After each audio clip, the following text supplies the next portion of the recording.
over 2 years, one man has brought you information. We just played some Elysium with AVG. It's brand new. It's not even released yet. It's not going to be released till the end of the month. These guys are out of Fredericksburg, Virginia. Nate, Curb, and Nathan. You can check them out at LCMRocksHard.com. Well, from what I understand, Dave and Jason are the steadfast guys, because when he came from Illinois, I guess, and he was trying to get the band together, he met Dave first. And then before that, from Boston, Massachusetts, we had Escape to Everything with Infliction Within. That's Mike, Freddie, Ronnie, Matt, and Steve. Go check them out on Facebook right now.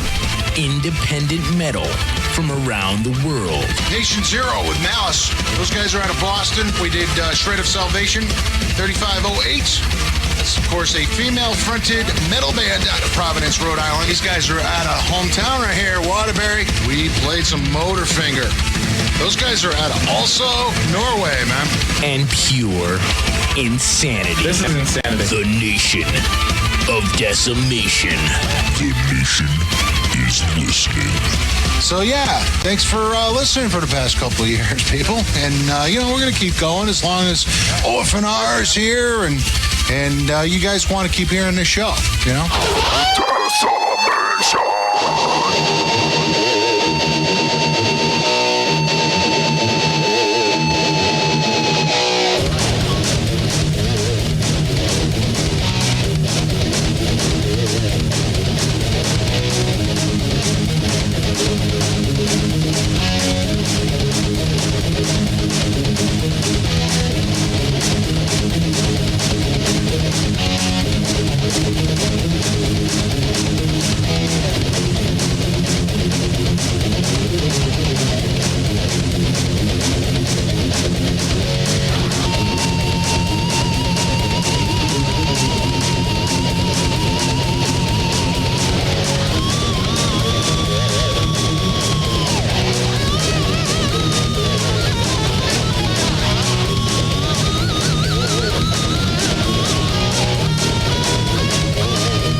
Check, yes. There Hey. we go. Hey, wait a minute.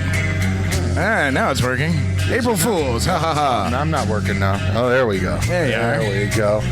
What's up, fuckers? Fuck you. Good evening. No. Shitty evening to all of you. The nation's not listening. We're not going to play any brutal metal tonight. We're going to just play fucking love songs. All right, April Fools is pretty much over. Good evening and welcome to official fucking new radio, OFNR, forever. Mm-hmm. The Bagman's Nation Aren't we of Decimation. Aren't we going under CUNT tonight? Yeah, the consumers undermining new technology. Took over OFNR earlier today. Yeah. Bunch of cunts. Wow, man. Nation of Decimation. We got an interesting show for you tonight. We're going to be talking to a representative of the Webster. We're going to be talking about things like, the thing that's been going on lately. Do people feel safe? How do they feel about people feeling unsafe over at the Webster? Whether it be inside or out, really. And, it's kind of like something that needed to be talked about. So we're going to definitely be getting to that. Absolutely. Yeah. I wanted to preface this, like, this all kind of got spurred by hearing about the Lightsbane incident. Yeah. And I want to address that real quick. I understand and get that the vehicle was not parked on the Webster property, and the Webster has no... I mean, Lee made it very obvious for us. But I felt it really necessary to not... Like, I'm not a man of much bullshit. I don't like to fuck around. Okay? And at least that in a bad way. Yeah, I mean, when it comes to shit like this, it's serious because the local community has only so many places to go. Right. Okay? The Webster, obviously, is one of the only places that I know of in the state that has national acts come through. However, after doing the petition, dude, it's clear to me, at least, from what I've been reading of the petition, and you got to take each one with a grain of salt and understand what they're trying to say. Right. But at least 151 people as of today have signed this petition to say enough is enough. They need to do something. They know it's a shitty neighborhood. What can we do? I wasn't satisfied with just talking to Lee and just talking about it, so I had you, Bagman, do a little research for us, get in touch with Rusty over at the Webster, who I hear is an amazing guy. Yep. And is doing wonderful things. About him. Yep. I've heard nothing but good things. Yep. He then forwards this email that I wrote to Chris Besaw, the owner or co-owner of the Webster, who has left me his number, and I'm going to call him right now. This is not an April Fool's. I'm hoping he picks up, because otherwise I will look like a complete and total asshole. I hope that's not the case. And that would be the April Fool's on me. Yeah. Well,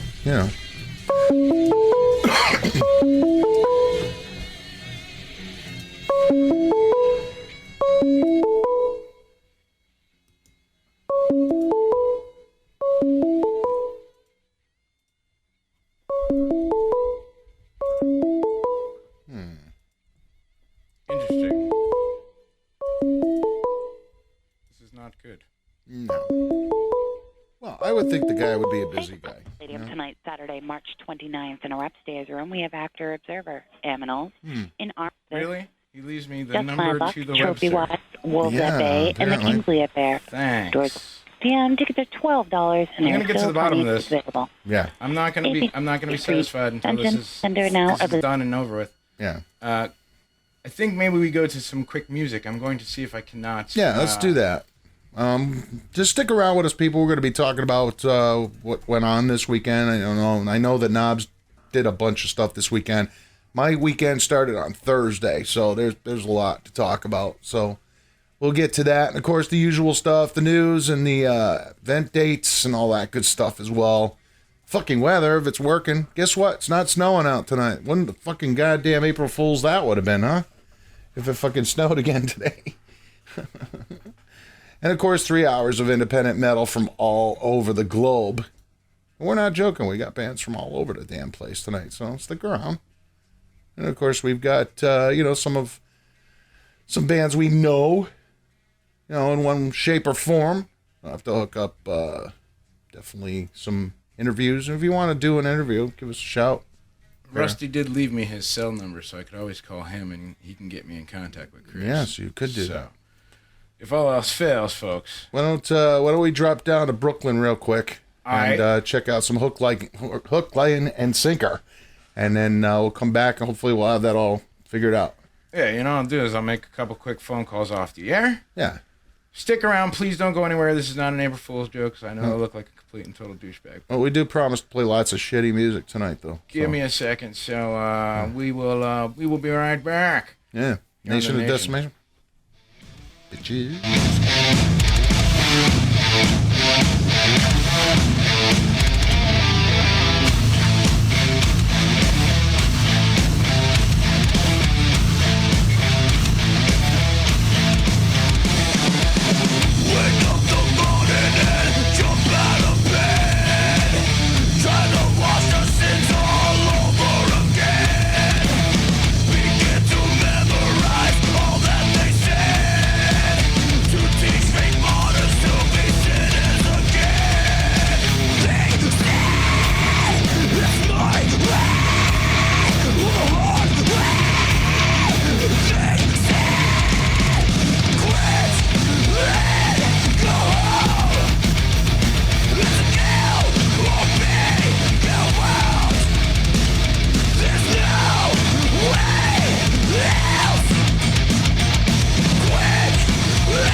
Yes.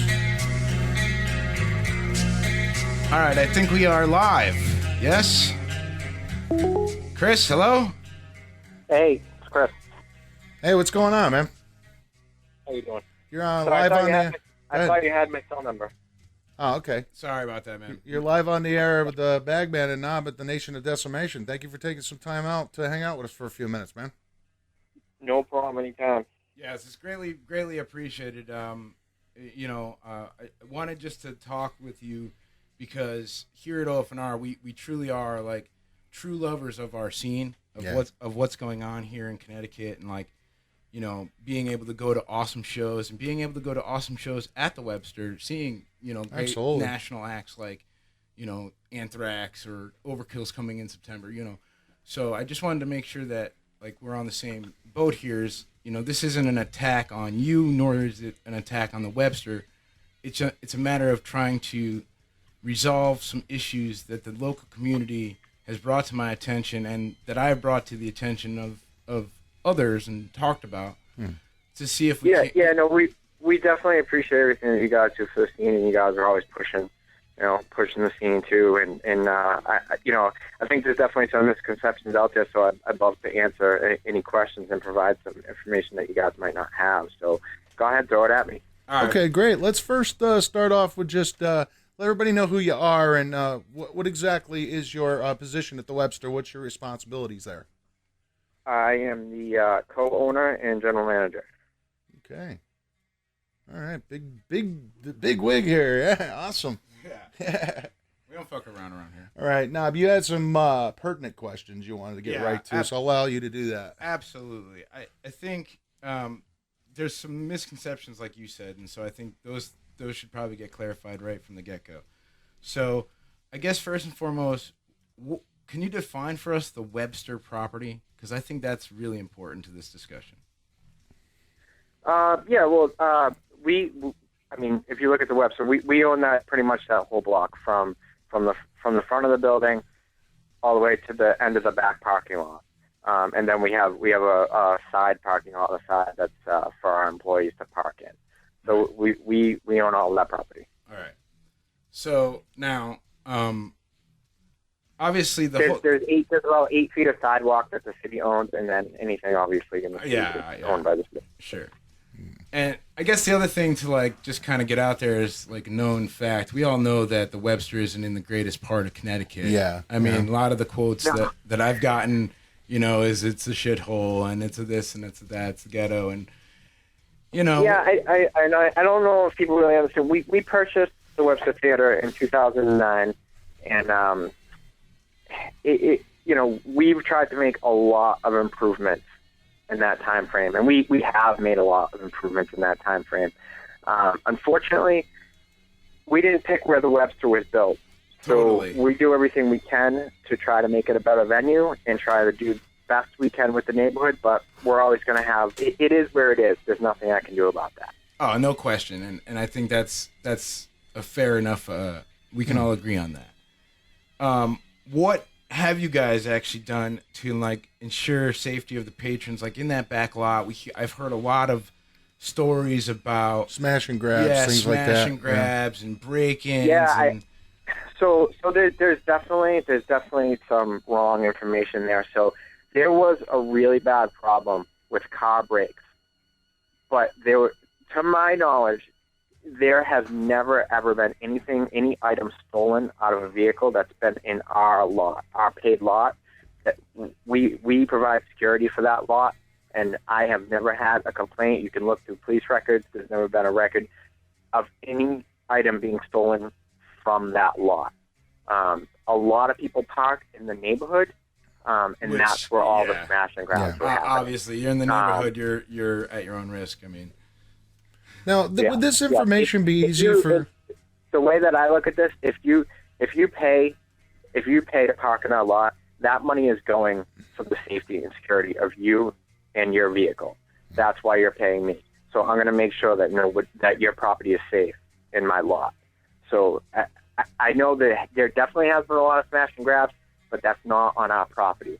That's on the street, and I work with the lieutenant for our area all the time. I'm always on the phone with him about what he can do and what I can do to help him. And just, we are always in close contact of how we can do things better. And he's actually helped clean that area up. We've had, if you take a look at the police records, you can look at this stuff online and see the stats. Since we've taken over, the smash and grabs have gone way down. They've gone way down. So I just, that's one of the things. It was a big problem for a really long time, but it's definitely improved, and it's not on our property. Okay.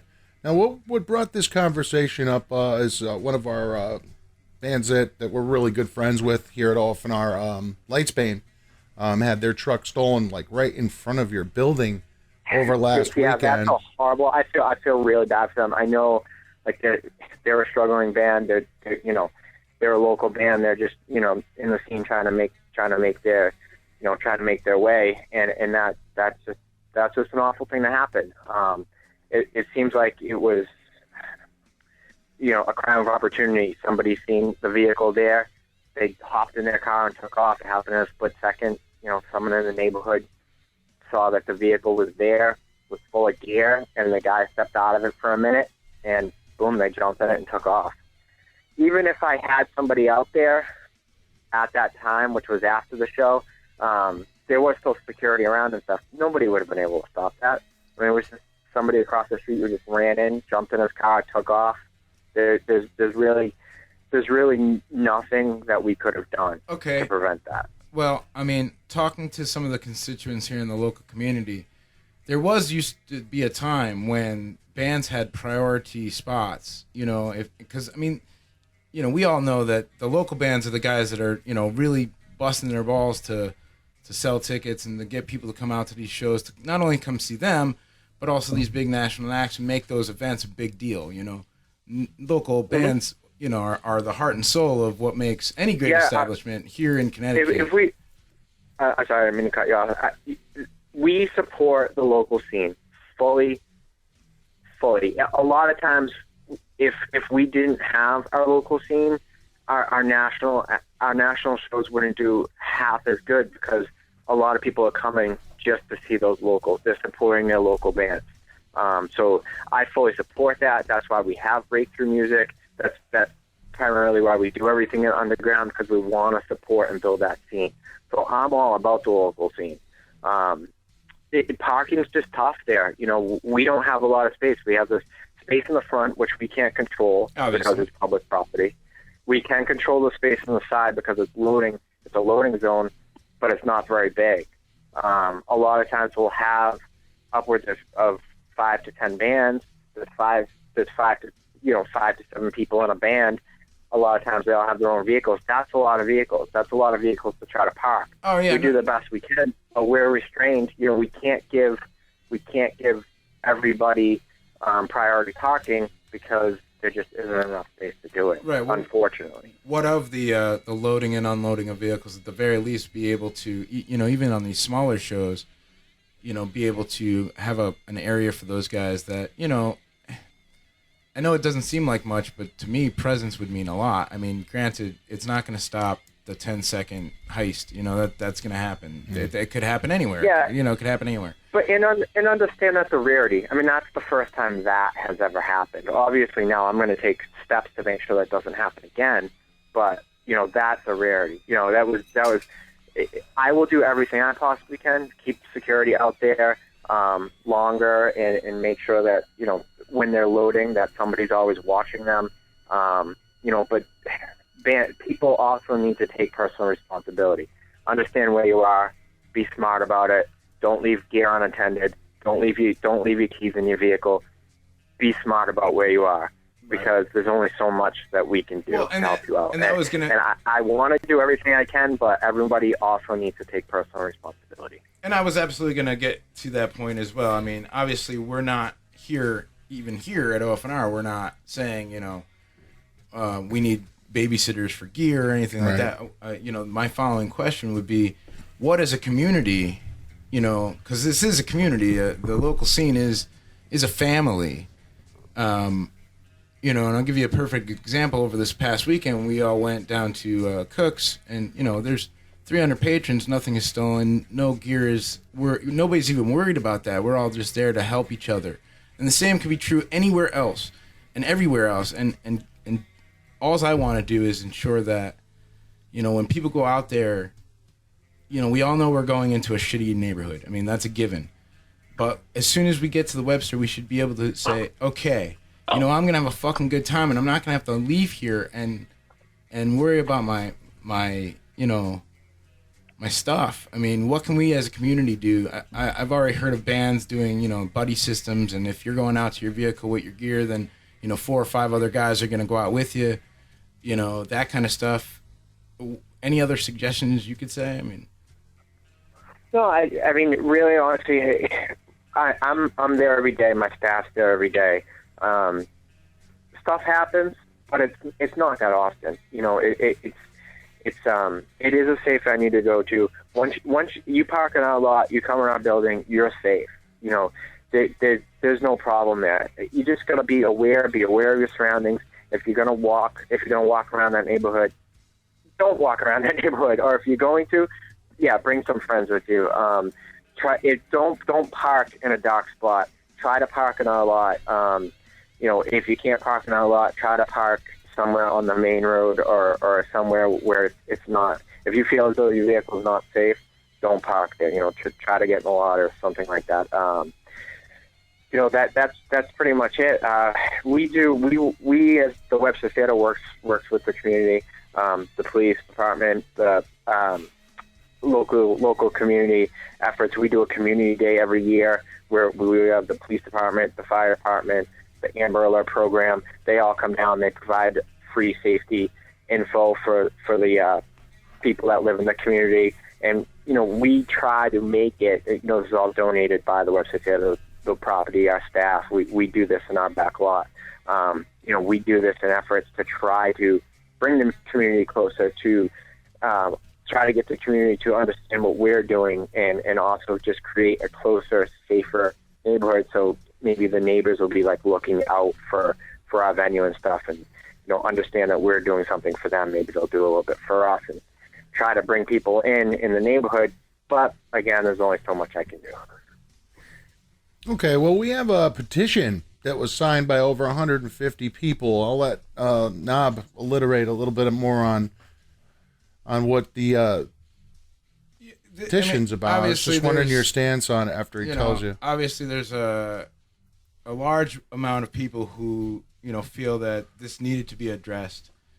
I don't know that one. Yeah, I definitely take offense to that. I mean, we're a small independent company. We're not Live Nation. Our industry right now, it's being consolidated, and there are very few independent venues, promoters out there. We're one of the last, and we do struggle, against these bigger companies. And we're trying to build a scene. Like I said, we're very active in the scene. We do everything we can to keep it going, to help out the local bands as much as we can. Boycotting us is just going to hurt the scene. It's not going to help it. I'm more concerned about safety than you guys are. I mean, it's my name. My name's on the licenses. My name's on the liquor license. My name's on the venue. So believe me, I'm very concerned. If something happens, I'm the person. That's why I'm on the phone with you today. I'm the person that has to answer the question. So I understand people are concerned about safety, but I also want people to understand that we are very concerned about safety. We have a very large staff that we train and provide further training for all kinds of emergency situations. We spend thousands of dollars on police details every year. If you go to all of our main stage shows, we always have police there. We pay for those police. Those police are very, very expensive. Staffing, I always make sure I have extra staff, tons of staff on. You come there, you come in our venue, you're in a safe place. So we're doing a lot. Where the venue is, again, there's nothing I can do about it. Once you walk out those doors and you're off our property, I can do the best that I can. We even pay for all the lights that are surrounding the venue. All the floodlights and stuff. If you come by the Webster, you'll see that it's all lit up. The city doesn't pay for that. I pay for that. We do a lot to try to keep everybody safe. So, starting a petition boycotting us, it just hurts the venue and it hurts the local scene. So I just hope that people continue to come and understand that, we're trying our best to provide a safe place for them, because if we didn't have our bands and we didn't have our customers, we wouldn't be able to have a venue. And I understand that. Right. And in the same regard, it wasn't necessarily meant to be offensive. What it was meant to do was to be able to provide you guys, because my entire intention was not to do this over the phone, but to gather enough, signatures of people that are honest people. For the most part, these are patrons. These are folks that, are patrons or bands or the local community that at the very least have something to say about it. And yeah, I agree and I understand that, but a petition I feel is the wrong way about it. Wrong way to go about it. Parents see that, they don't want to let their kids come to the venue. It puts a negative light on it. Where it could have just. I would have went on your radio show either way. Just give me a call. Say, hey, can they come on and talk about safety? Yeah, I'll do it. That's not a problem. I'm sure you guys don't really understand how much effort we're putting into it. And that's exactly now you do. Right, exactly. and that's exactly it, man. Right. And again, my intention was not to hurt, and I if I offended you, I'm sorry, but I'm glad. At the very least, I'm glad to be able to sit here and be able to talk with you and actually have a conversation about it and make people realize that, in a lot of respects, man, you guys are doing a shit ton. And I'll tell you what, I'm serious. I've come to a lot of shows at the Webster, and it was the last. I don't want another place to fucking close down. I don't want another Tuxedos. It's the last thing I want to do, but I need to hear from people that are fucking adamant about the scene just as much as I am. And the only way to do that is to make a stand against something. And whether that was right or wrong, I will fucking stand by it, because that's the guy I am, and that's why I did what I did, because no one else is going to fucking stand up and say anything. And if you say nothing and you do nothing, you accomplish absolutely butt kiss.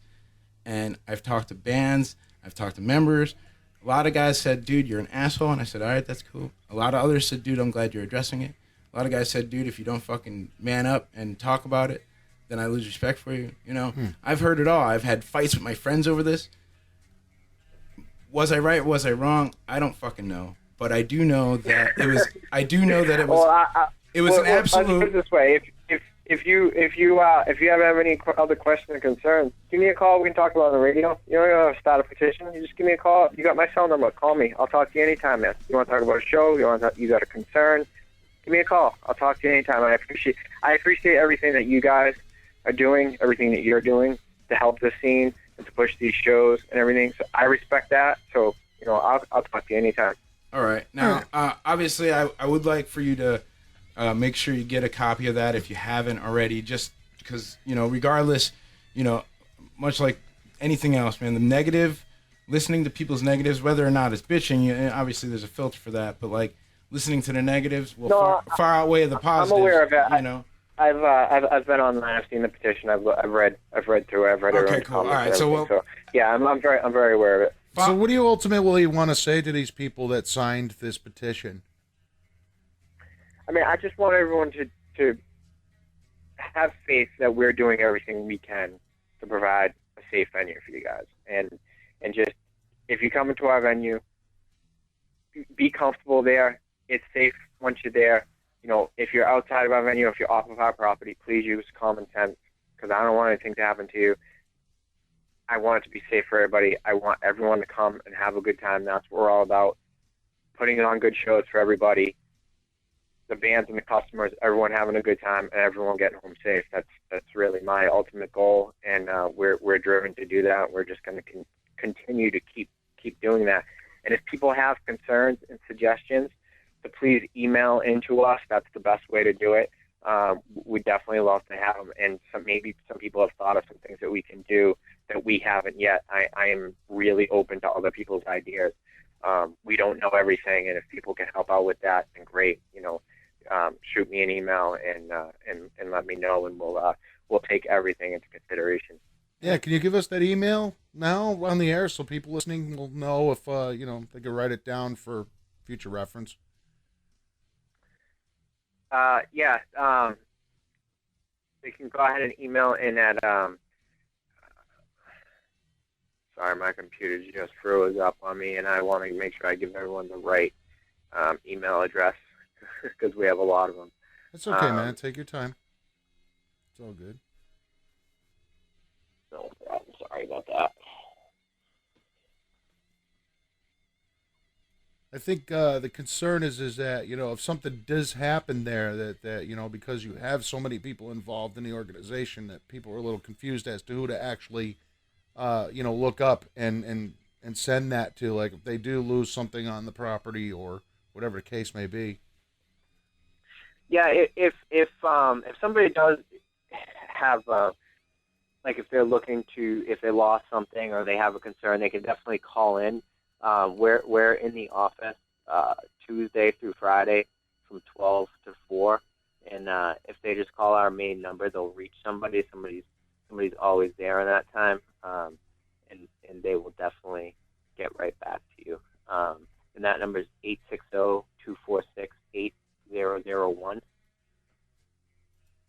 Okay, awesome. And that'll be the best. That would be the best number to contact them at. And if people want to email in, they can email in at booking@thewebstertheater.com, and that email address will actually go to me, and I can go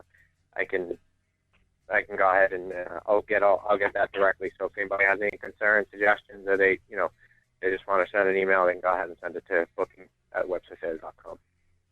Okay, great. You mentioned before that you were talking, you're in communication with, like, the police department and everything in Hartford and all that. I'm wondering if they're aware that there's been some issues there, and if they have, oh God, of course they're aware, dude. any ideas of maybe even just, like, posting somebody out there when you have a big show all the time, Well, he does. They actually do. Every time there's a big show, if you come up front, you usually see their cruisers parked up front. And we pay for police details to be there at every big show, and they usually send some of their own officers to check the neighborhoods, and they do car break details where they'll do undercover things in the area to catch all the car breaks. And like I said, those have gone way, way down due to the efforts. So yeah, there's a lieutenant, Lieutenant Allen. He's a really good lieutenant who controls that area. And I work closely with him, and whenever I have problems, I give him a buzz, and they usually respond pretty well. But they're fighting a battle too. It is a little bit of a tough area, and they got their job to do. So I try to understand that as well. They're doing the best they can. We're trying to do the best we can, and we can't control other people's actions, but we can do the best we can to keep everyone safe. Okay, now you just do these for the big shows, or do you try to do them for the smaller shows as well?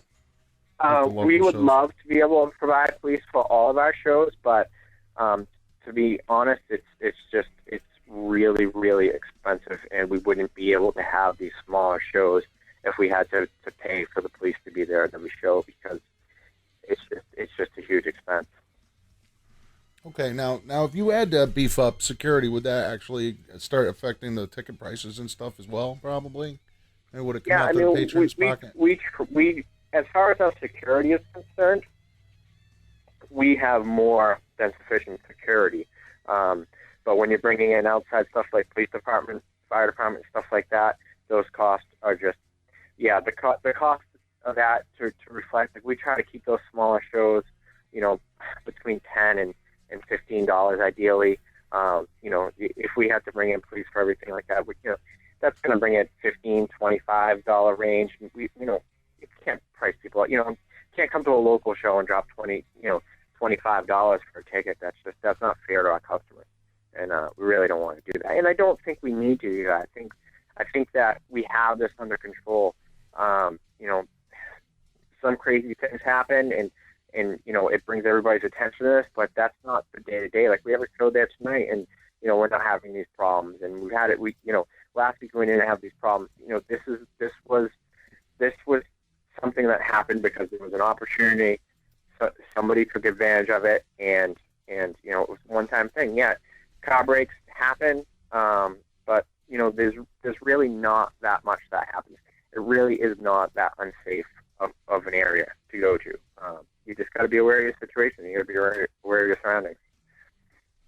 Okay. Every inner city has these issues. Hartford's no different than Boston or New York. Every single inner city has these issues, and we all try to deal with them the best we can. Okay, great. Any more questions from you, Knob? No, man, it's been an absolute pleasure. Yeah, Again, thank you so much for calling. Obviously, talk to us. I feel like this is a good step in the right direction towards even us as a station, even coming to terms and realizing, exactly what it is you guys are doing. And I appreciate your time. Absolutely. I really sincerely do. Same here. I appreciate everything you guys are doing. I appreciate that, you guys are really pushing everything and keeping the scene alive and playing great music. So thanks a bunch for that. All right, I got one final question for you. This one's a little more lighthearted. If you had your wish come true, what would be the one band that you'd want to play at the Webster that would really psych you up, man, personally? Well, that's easy. Slayer. Nice. I really want to see Slayer at the Webster. Very cool. Kind of would be pretty all right. Yeah. I remember back in the day, people were getting hurt at the Toad shows. Yeah, no doubt. Yeah, we've had Slayer at a couple of our other venues, but not at the Webster. Not yet. But who knows?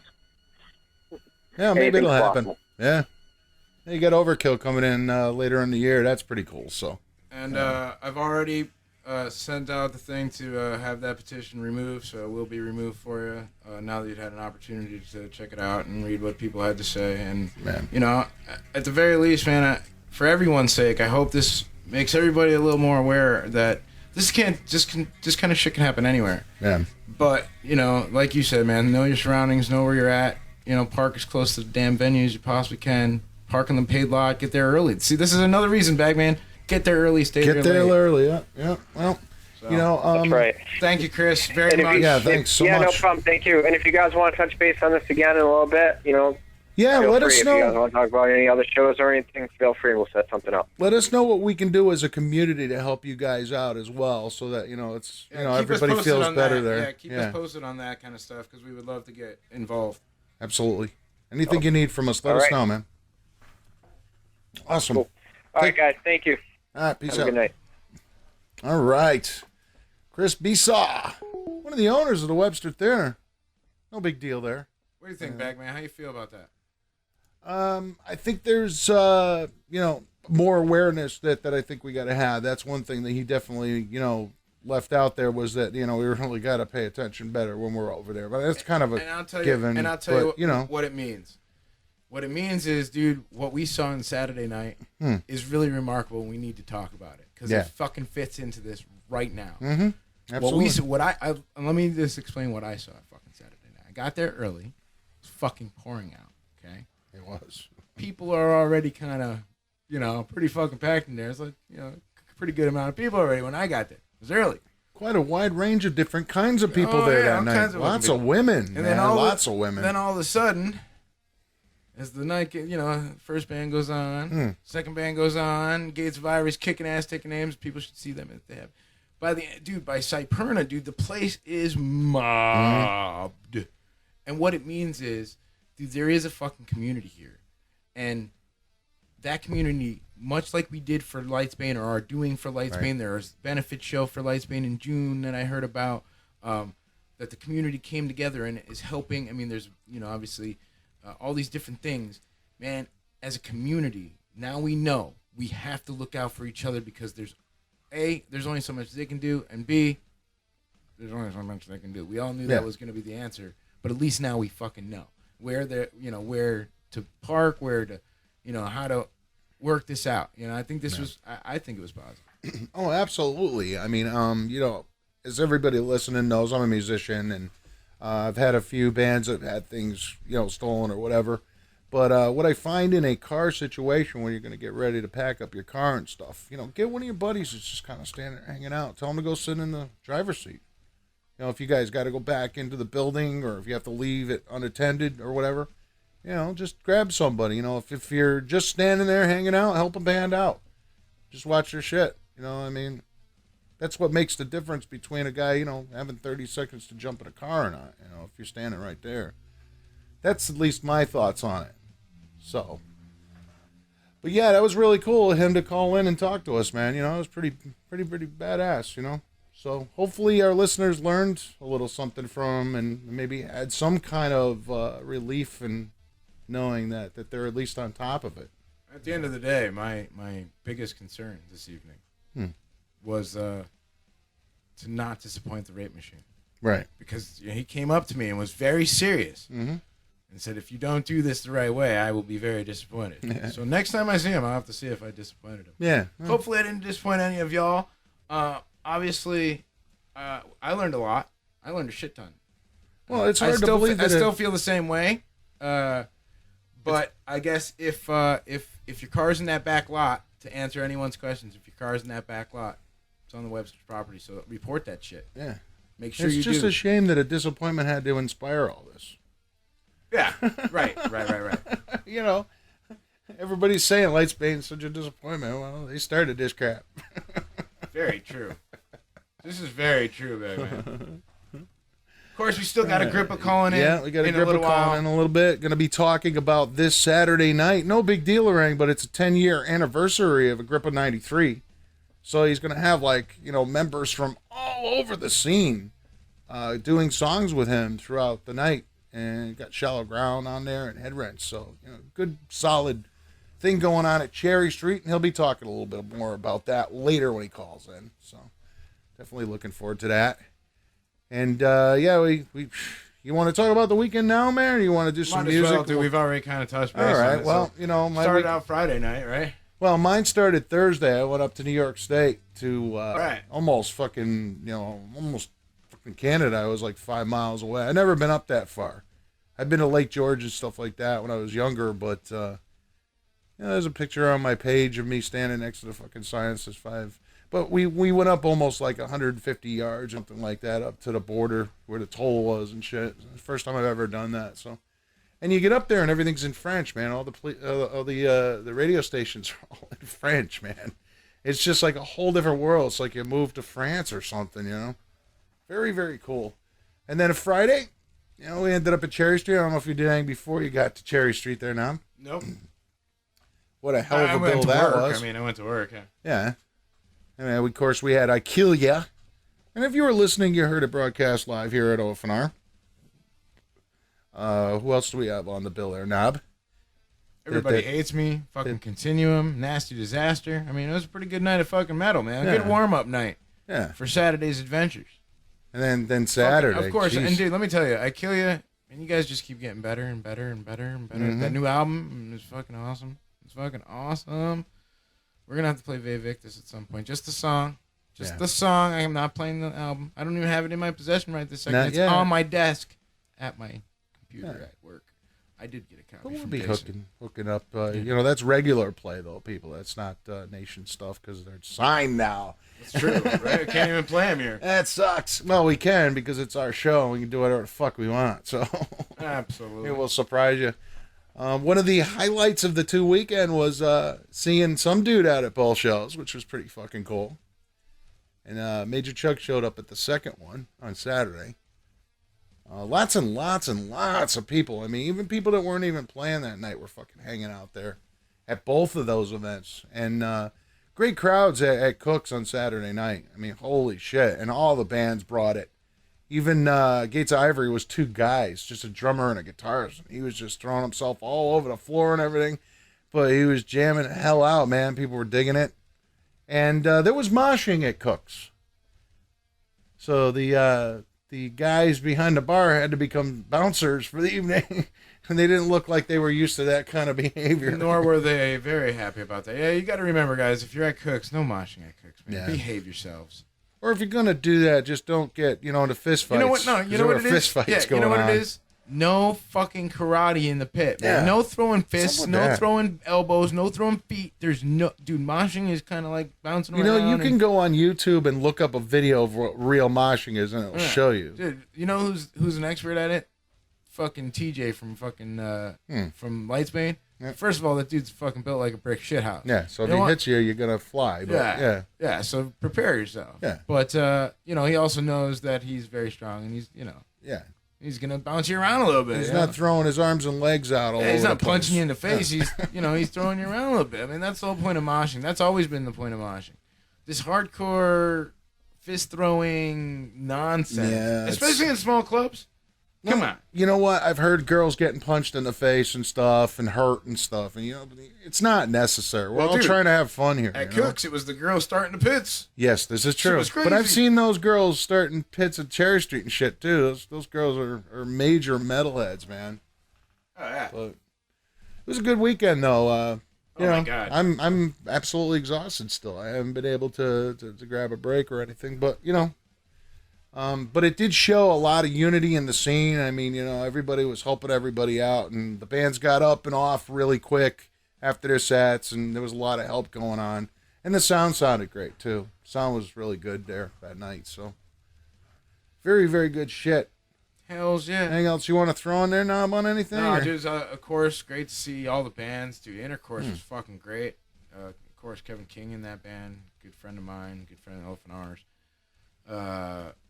All the bands ripped, dude. Dude, if you've not seen the Gates of Ivory, shame on you. Yeah. Oh my God, dude. Two dudes that sound like a full band with the fucking singer screaming at you without a mic. Yeah. And you totally are hearing like the anguished fucking insanity that is And they coming. weren't 4/4 time either, man. They No. were all over the place, very progressive, lots of changes. Dude. And the drummer and the guitarist were really on point throughout the whole thing. I was impressed. Just, man, see them.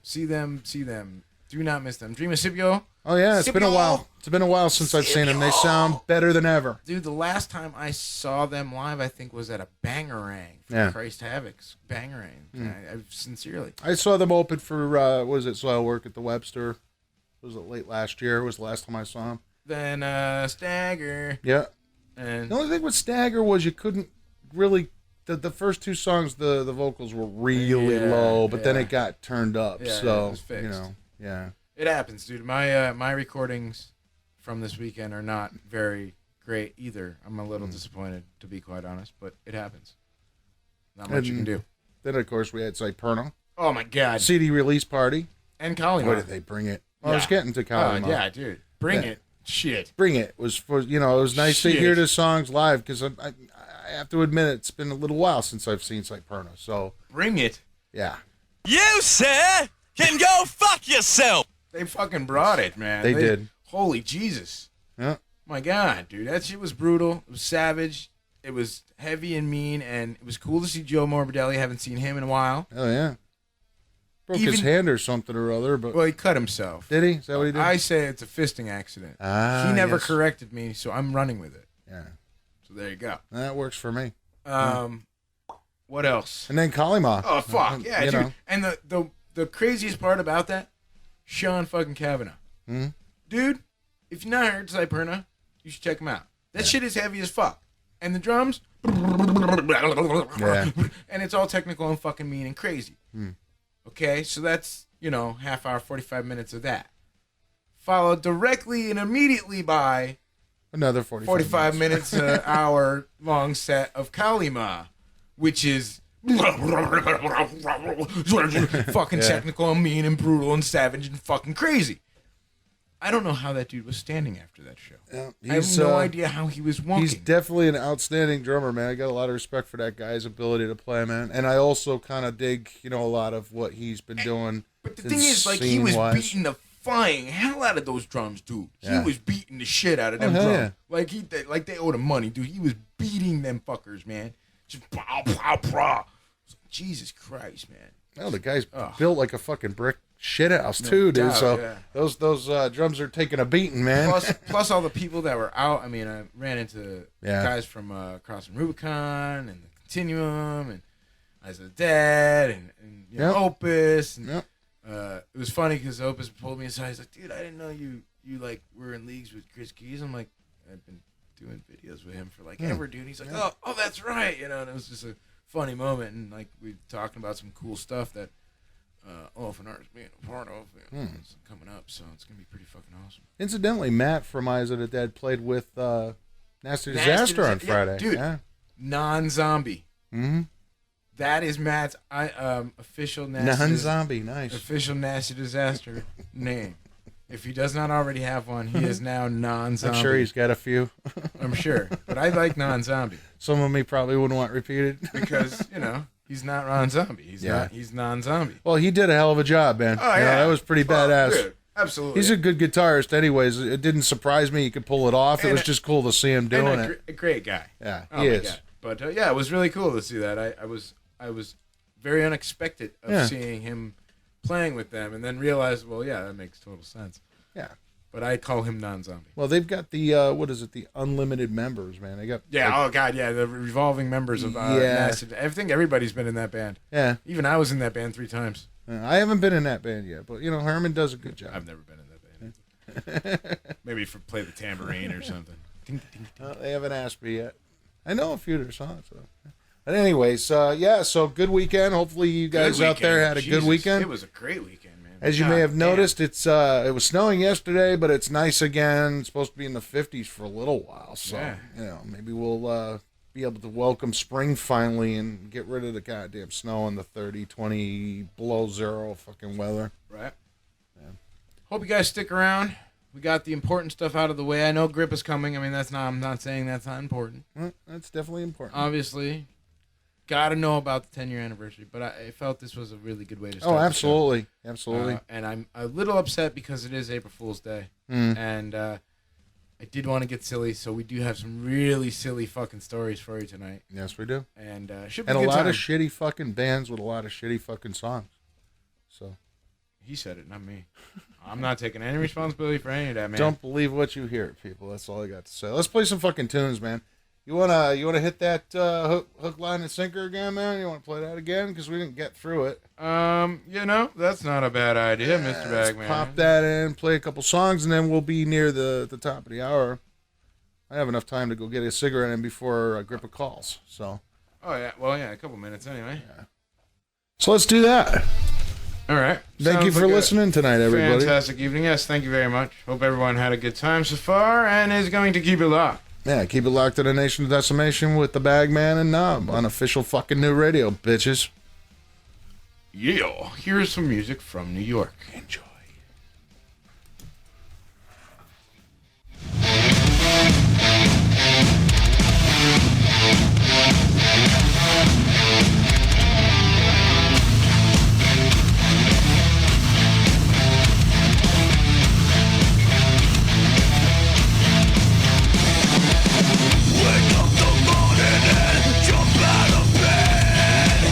Try to wash the sins all over again.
Shit, man, give me that red pill. Take the red pill. OfficialFNRadio.com.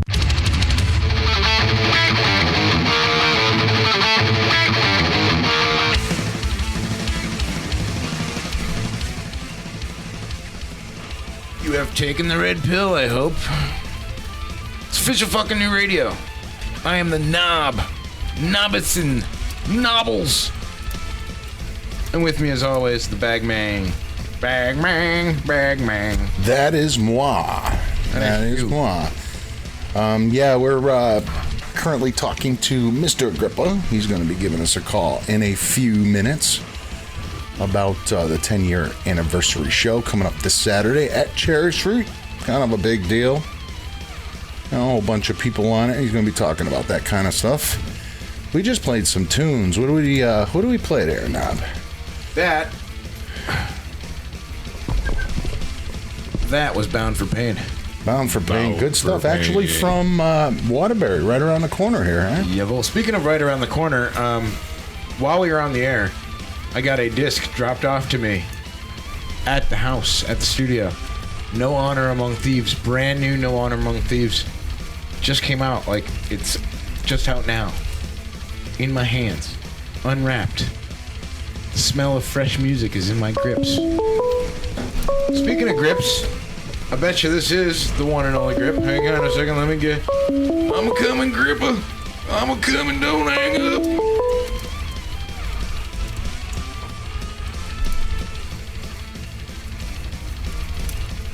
Hello? Hello? Caller, you are on the air. Hello? Hey, what's up? Hey, what's going on, Agrippa? How you doing, brother? I'm doing fantastic. Thanks for calling in. Let us know. You got a big show coming up this weekend. Absolutely. It's my 10-year anniversary show. And, it doesn't happen very often. Tell us a little bit about what's going on, my brother, with that. Because, people have seen some postings and things, but love to hear it from the horse's mouth. Are you calling him a horse? It's kind of a big deal. It only happens once. And it's hard to believe that it's been 10 years since I started off. It all started off with me sitting in my apartment just playing around with some music and getting some ideas down. And, I came out with this one song, and I'd never been a vocalist or had the gall to sing on on music before, and like I kind of like when I came out with my first song, which was "Open Wound," it was like, you know, the vocals like really mixed down low because I had no confidence in my voice, and you know, everything else was like boosted up, and that was like, it's hard to believe that was 10 years ago. Now you got so much respect from so many people in the local metal scene that you can actually recruit people by the masses, it looks like, especially for this show. You got a lot of bands, members on this bill. I tell you, it's an honor to share the stage with all these people. I mean, just looking at the list, to name a few, I mean, Steve Rose and Brian Dodd from Headwrench, those two are incredible. They've been working with me on you know, the static lineup of the group of 93, which is, you know, when we do one-off shows and stuff like that. I like to have a full lineup for every song. And those are the guys that I chose for that, and they've been working with me very, very much, learning all the songs that we need to learn for shows. Tim Smith from Shallow Ground is going to be on there. Let's see, Jeff Curtis was a fairly new recruit. We were jamming a couple weeks ago in the Continuum band room, and the funny thing is, you know, I gave him a song to learn, which was Chains of Corazon. Mm-hmm. It's a pretty difficult song to learn. And Jason and Brian from Continuum were learning it too, which and Brian wasn't there, but Jason was there, and they were playing it together, him and Jeff, and it sounded fucking phenomenal. And it's so cool to be able to like write songs and have people like this, you know, people that I really look up to as musicians in the metal community in Connecticut, playing songs that I've written, you know. Yeah, it's pretty amazing. And, you know, and then Jeff called me like a couple of days later. He's like, you know, give me some more songs to learn. So he's going to be doing 3 songs that night, which is pretty awesome. And he's learning them really quickly. Like I said, Jason from Continuum, Brian from Continuum, Sam Hatch from Serve the Drama. He's not going to be playing bass. He's going to be playing guitar. I know people aren't used to that, but he's played for me in the past. Paul Stack from Priapism. He's going to be coming back to play with me. For the first time, Greg from Enemy of Reason is going to be doing a song with me. We were jamming about a week ago at the Headwrench band room, and I tell you, man, he adds something really sharp to the song. I was really, really impressed with what he was playing when we were doing the rehearsal. So I'm looking forward to being on stage with him. And of course, hey, you're going to be doing a couple songs with me. Yeah, actually, yes, I am. Yeah, me and Mike Simmons from Dark Attack. Yeah, Longing for Silence, and you're going to be doing Grind with me, which you've done in the past. And it should be interesting because Longing for Silence is like, what, a 7.5 minute song. It's a pretty long song. Something like that, yeah. And I haven't played that song in probably 2 years, maybe. Yeah. So it'll be good to get on stage and play that song. And actually, you know, to have you next to me singing that song too, because I know you like that song. Actually, it's one of my favorites off that track. I mean, I love everything on Dichotomy, but that's one of my favorites. But that's one of the first songs that I ever got from you. So yeah. And I remember when I was putting the show together, I'd say, you know, maybe 9 months ago. And you're like, you know, you want to do Longing for Silence? I'll be all over that. So I said, you know, absolutely. Yeah, man. And also to get Scott Williams from Graven Image on that song too, and he was an instrumental part in writing that song. So absolutely, he's going to be playing that song along with us. He's got a lot of his guitar flair on that song. It's amazing what he's doing on that song for sure. Yeah. And of course, Jeff Curtis will be playing that song.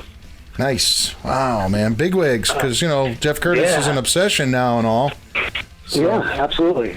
He was on the Metal Syndicast a couple weeks ago, and he was a really good guest. Oh, I don't want to forget Mike Liniak from Our Own Destruction, phenomenal guitarist. He's going to be doing a song with me, too. He's played with me in the stast.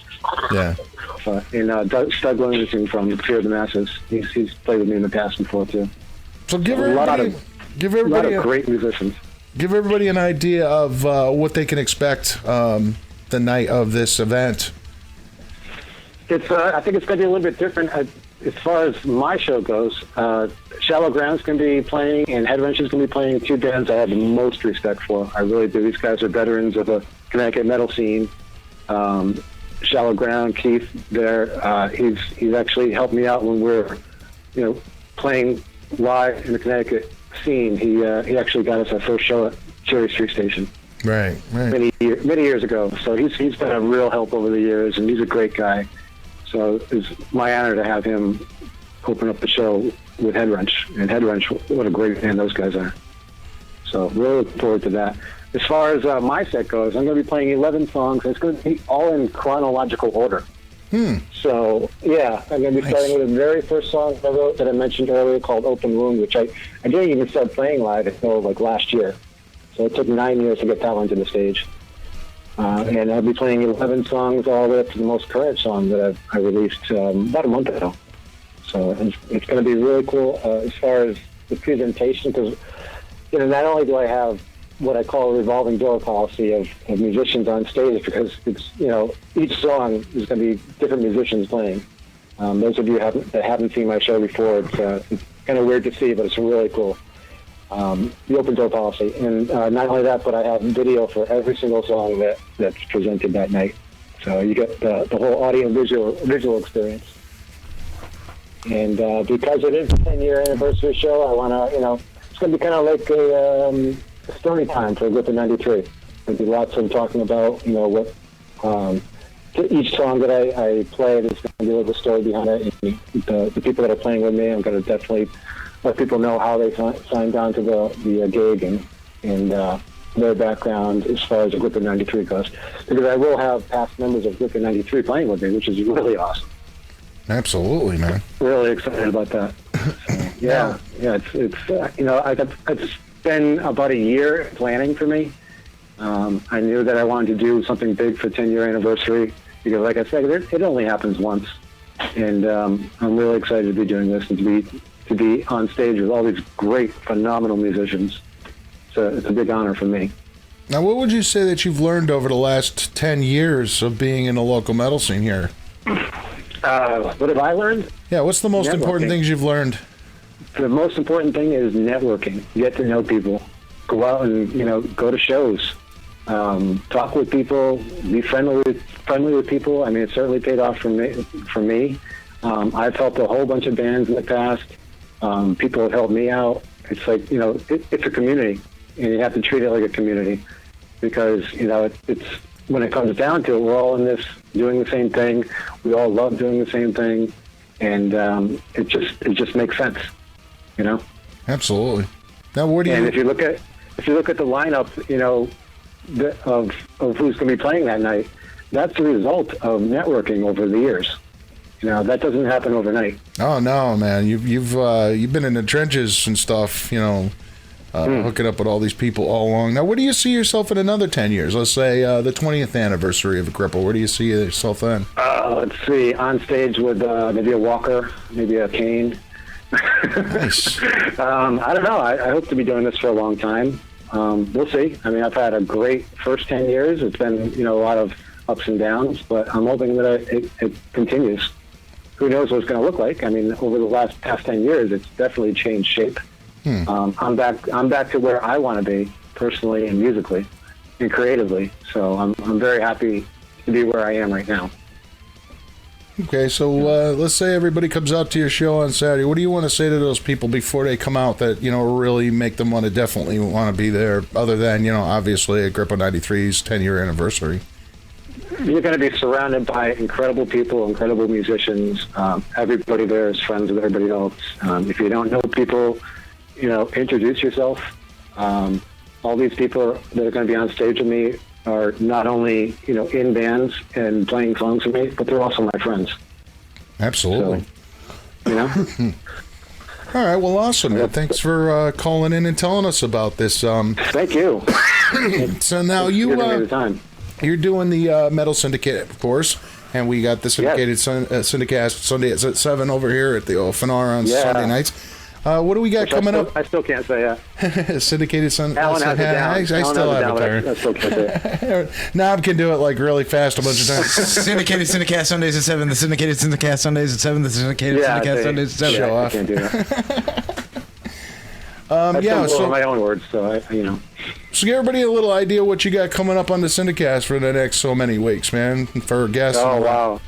Put me on the spot there. See, this coming week, it's going to be, it's my birthday tomorrow. So we're going to be celebrating my birthday in advance, on the show. I know, let's see, let me just pull up my schedule. But, tomorrow I'm going to have the guys from Headrunch, both Steve and Brian, who, like I said earlier, play with me for one-off shows. And of course, Alan, my co-host, they're going to be asking me questions, which will be really cool. Oh wow! So we're going to go over the show. Who I have coming up? Let's see. There's always some good guests. April 16th, Sever the Drama, one of my favorite Connecticut bands. May 7th, Diversity of Metal Festival Promotion Show. That's our flagship show of the year. A lot of great bands on that bill. It's something that, I work on all year round to put out, and it's I try to make it bigger and bigger every year. So May 7th is going to be our promotion show for the May 10th show. And the next guest on after that is June 4th, and that's going to be Eyes of the Dead for their 10-year. Oh wow, that'd be a good anniversary show. Yeah. So, yeah. Well, I'm glad everything's going so well for you guys. I've been following it since the beginning, and you guys definitely have gotten, you're on a roll now. Those shows are going really well, and no issues with anything. Good guests. I tell you, it's great fun to do. It's every Wednesday we get together with new people, and even some people that we've known in the past, hang out, talk. We have food sometimes. Last week we had Chris from Too Many Bands to Mention. My girlfriend Barb usually cooks dinner before the show, and stuff her faces before we go on. Right. And it's so much fun, and it's like an extra added bonus that people are actually listening to it. So awesome. It's great. All right, so give everybody quick info on how much the show is and everything this weekend and all that stuff. Sure. And how to get a hold of you if anybody needs to get a hold of you, man. Absolutely. It's going to be this Saturday, which is April 5th. It's going to be at Cherry Street Station, and it's a $5 cover. And let's see. You can reach me by a93@mac.com for any kind of a Gripper 93 stuff if you have questions, or, more importantly, the Metal Syndicast. If you want to send us information, or, if you want to send us what's going on with your band, send it to that email. And we always read local news on the Metal Syndicast. Very, very cool. Now, I got one final question for you. Did you happen to listen to our interview earlier with Chris from Webster? Do you have any thoughts on that interview? I was actually hoping you were going to ask me that. As far as the security goes, I personally have never had a problem with security at the Webster. I love playing the Webster, even though you have to sell tickets. I know that's the bane of every band's existence, having to sell tickets. Yeah. I hate doing it, but the payoff is you get to play a really awesome venue. I was lucky enough to get main stage last October, which is something that was on my bucket list to do. Not only that, but for one of my favorite bands in the world, KMFDM. Absolutely. So, like I said, I love Rusty. He's been very good to me over the years. We had our album release party there a couple years ago, and to see our name up on the marquee was fucking phenomenal. Oh yeah.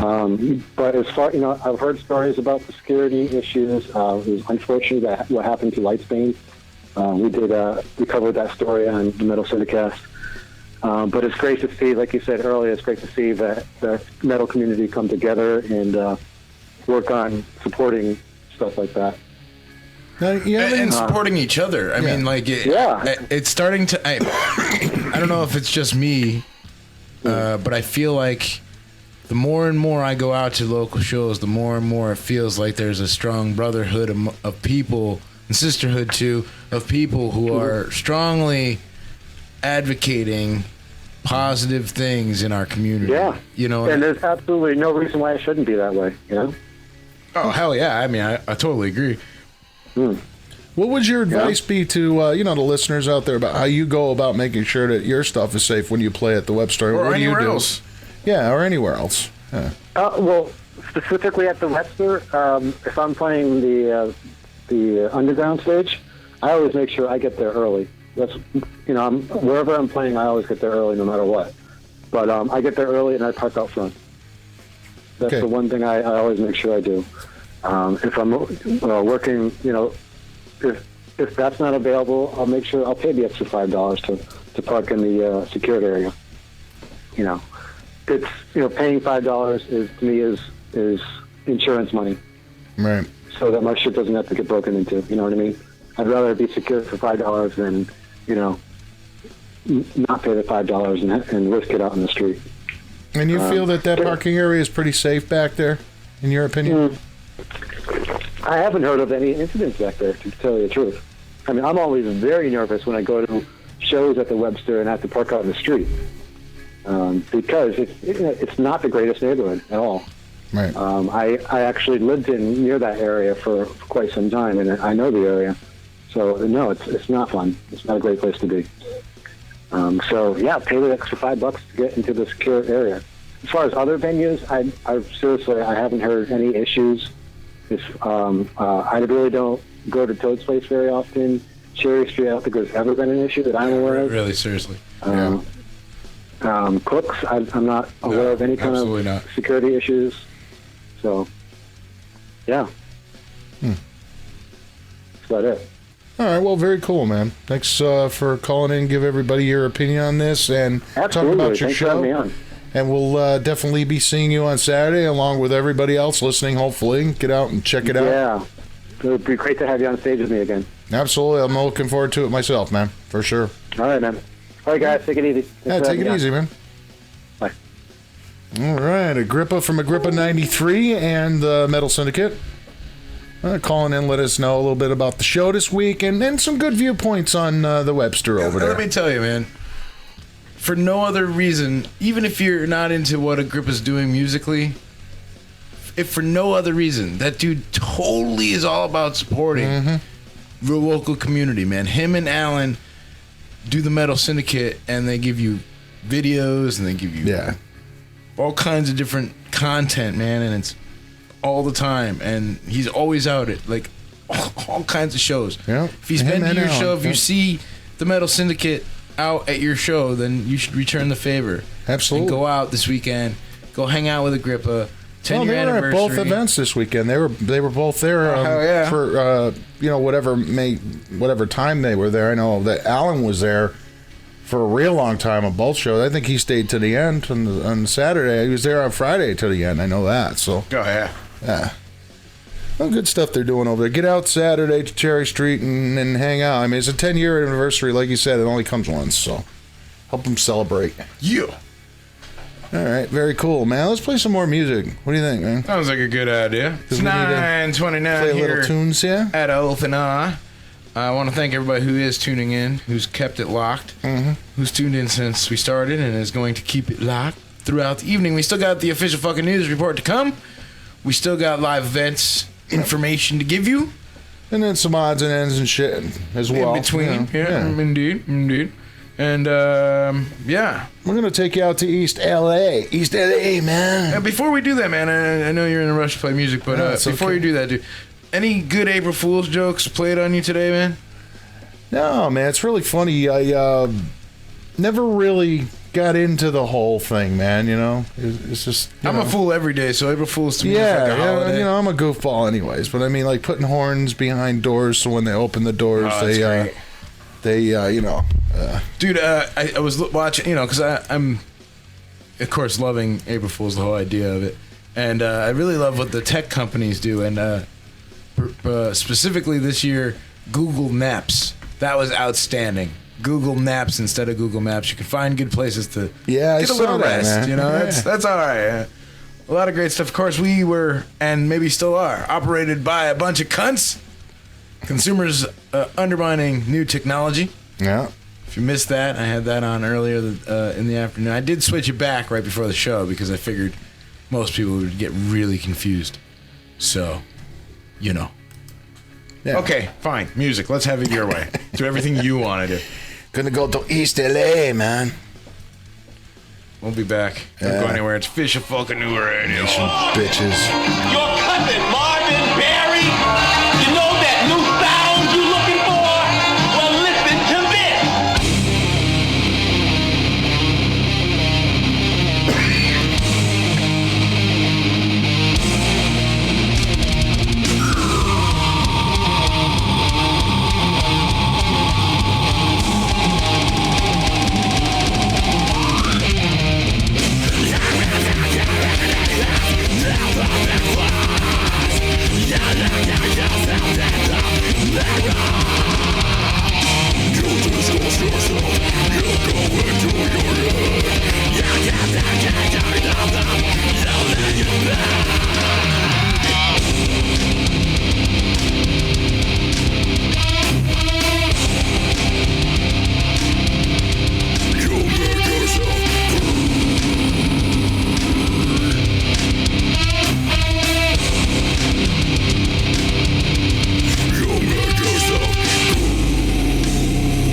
Graves to find girls to fall in love with.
Anarchy. I am Zach ATM Lambert.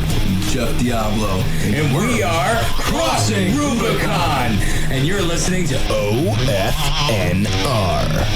Official FN Radio.com.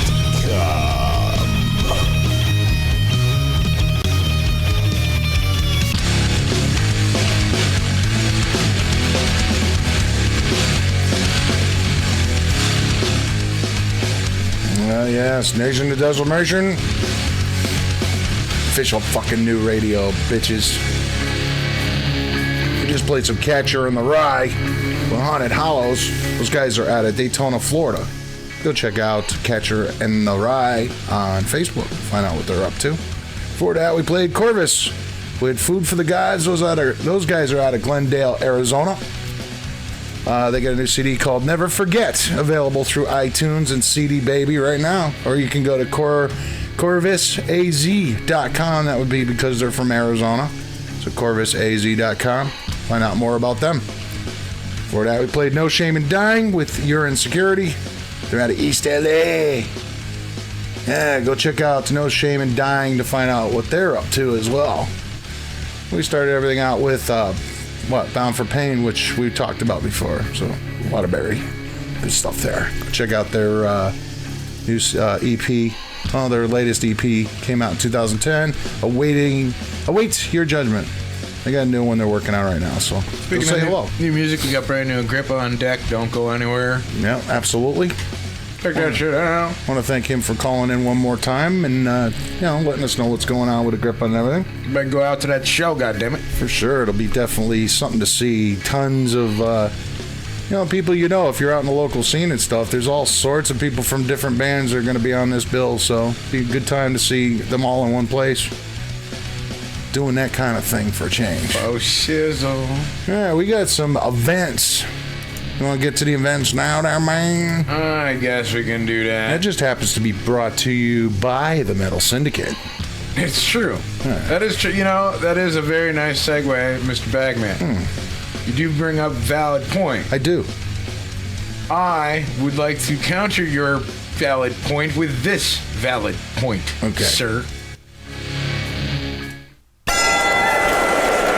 Ladies and gentlemen, boys and girls, it is time for local live music.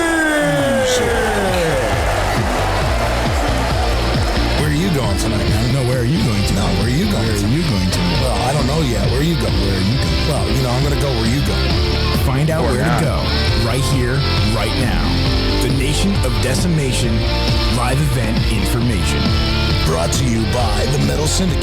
It's time to go to a local show. Find out now, only on Official FN Radio.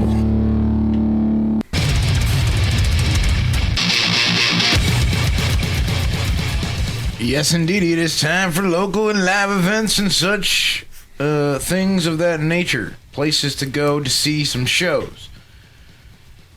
It is April. It is April the 1st. Tonight, you can go see Abigail Williams, So Hideous, for Forest of Remorse, and Chaotic. They're at the Webster. That was the show that Chris was talking about. Very nice. Earlier. On the 2nd, you can see Aborted Malignancy, Pyrexia, and Alcoholicus at the Stafford Palace Theater in Stafford Springs. Thursday, April the 3rd, you can check out Protest the Hero, Battlecross, The Safety Fire, and Intervals at the Webster Theater. 4-4, Connecticut Roller Girls Benefit, Rusty Things, Bragging Rights, Nasty Disaster, and Chaser 8 at Cafe 9 in New Haven. Texas Hippie Coalition at the Webster, of course. It's the underground. Grip of 93, 10-year anniversary show with special guest Shallow Ground at Cherry Street Station. If you're not going to that, maybe you want to go check out Mortifica, Physics of Demise, Under a Serpent Sun, Alcoholicus, Lightsbane, and Blacklist at the Amity Teen Center. Also going on that evening, Slumbog Productions presents Lightsbane, Imperium Mortis, Orbital Frame, and Chaos Reign. Jake E. Lee's got Red Dragon Cartel with special guest Vengeance at the Stafford Palace. On Thursday the 10th, you got Mind Snap Music presents Falling Further, Alter Ego, Stickpin, and Kiss of Death. On the 11th, you got Angry Chair presents Hair Metal Time Machine, special guest Fear of the State, and King Cool at the Cherry Street Station in Wallingford. Werner Party at Cafe 9 with All Riot, Revolution, I Love You, Hot Girl Roadkill, and Monster Eats Pilot. Saturday, you got Wrathchild at Cook's Cafe, which is an Iron Maiden tribute. Huge Action Ministries presents Witch King, Alcoholicus, and others at the Downtown Cafe in Bristol. Or you can hang out with Official Fucking New Radio for our Official Fucking New Fucking Fundraiser. Say that 3 times fast. Featuring performances by Darkness Descends, Lightsbane, Dream of Scipio, Chaotic, Enemy of Reason, Tear Gas Union, Clot, and Weird Hero. The date on that is what again, sir? That is the 12th. Okay. Everybody come on out, support all these local bands, but more importantly, and hopefully you'll help us expand our studio. Absolutely. Into the 2-car garage space that we have. Turn that into a full-fledged, kick-ass studio for you guys, for bands to come, hang out with us, and... it's going to open a lot of doors for OFNR. You're going to hear possibly more people on the air. Oh, yeah. There's going to be more room for that kind of thing. Possible live bands in the studio. All sorts of good stuff. So again, that bill is the 12th, $10 at the door. It's 7 bands from 3 states. It'd be nice to see... Darkness. Yeah, Darkness again. It's been a little while, boy. Got Tear Gas Union, Darkness, Lightsbane, Clot from Mass, The Maddening Process, Enemy of Reason, and Weird Hero. It's going to be a great night. It's starting early. It's 7 o'clock. First band on at 7:30. Right. So get there, because we got 7 bands to get through. Please come early. Please stay late. Please come support. Help us expand so we can have more bands and stuff come through OFNR, man. That'd be awesome. Come out and show the love, people. Of course, do what you can. Help if you can, of course. The 13th, Sunday, Kings of Nothing, Bedroom Rehab Corporation, Insano Vision, Entiero, Versa, and more at Cherry Street Station. On the 17th, you got New England Metal and Hardcore Festival with All That Remains, Amur, Bleeding Through, and many others. On the 18th, New England Metal and Hardcore Fest with Behemoth, Whitechapel, and tons of others. That same evening, you got Mind Over Master, City of Iron, Burroughs, and Warm at Anna Liffey's. On the 19th, more New England Metal Fest and Hardcore Fest with Iced Earth, Nile, Unearth, and so many others at the Palladium in Worcester, Massachusetts. It's a 3-day event, my God. British Steel is hanging out at Cook's Cafe. It's a Judas Priest's tribute band. Sever the Drama live acoustic at Newberry Comics, which is fucking cool. Switchblade Serenade at Hard Corners Cafe. And Alcoholica, Jimmy Jungbird and the Stiffs, and Third Generation Ripoffs with Pink Missile. Pink Missile returns. Seaside Tavern, Stamford. 424 Thursday, Mindsnap Music presents The Curse of Her Flesh, Eyes of the Dead, Garbage Barge, and Risk All in Life at Axel's Rock House in North Brantford. On the 25th, you got True Entertainment presents Vena Amoris, The Green Invaders, Redwood, and She Walks Without Legs at Cherry Street Station. If you want more, well, there's one more actually for this one, for April. So, April the 26th, Saturday, Huge Action Ministry presents Vacant Eyes, Lower the Casket, Sasu Wunu, Arduous Task, and Alcoholicus at Cherry Street motherfucking Station. If you missed any of those, if you want more, go check out the Metal Syndicate, metalsyndicate-ct.com, metal, CYNDICATE-CT.com. The Metal Syndicate, check out their awesome podcast, The Metal Syndicast. Check it out there on their website, or check it out here on OFNR every Sunday for the Syndicated Syndicast. Sundays at 7, the Syndicated Syndicast. Sundays at 7, the Syndicated Syndicast. Sundays at 7 p.m. right here on OFNR. This Sunday at noon, and then again at 6. Tune in for a very special WrestleMania edition of the Rope Break with Ryan stuff. Baer of Jimmy Junkbird and the Stiffs and Joey X. A great 1-hour show to get you salivating for WrestleMania. I am fucking excited. Man. Absolutely. And I don't give a fuck who cares. And if you don't like it, I don't give a fuck. You can suck it. Suck it. All right, so we got some new Agrippa. Yeah. And I know Agrippa called in. Yeah, it was just shot over to us, so this is kind of special. I know that you want to play that. Yeah. And I'm not going to do that. And you know why? Because I'm totally going to break the fucking cardinal rule of the Bagman's Nation of Decimation right here, right now. Give you the title track of the brand new album that you should be pre-ordering and ready to get. Because goddammit, it's fucking brutal as shit. I hope they have an amazing tour. Ladies and gentlemen, Fate Victus by I Kill Ya. Kill Ya. I kill ya. The fucking around. The crossroads, I find myself at again. Feel as a home, no hating this. We live with spirit, take by the need to reinvent. Today also, tomorrow.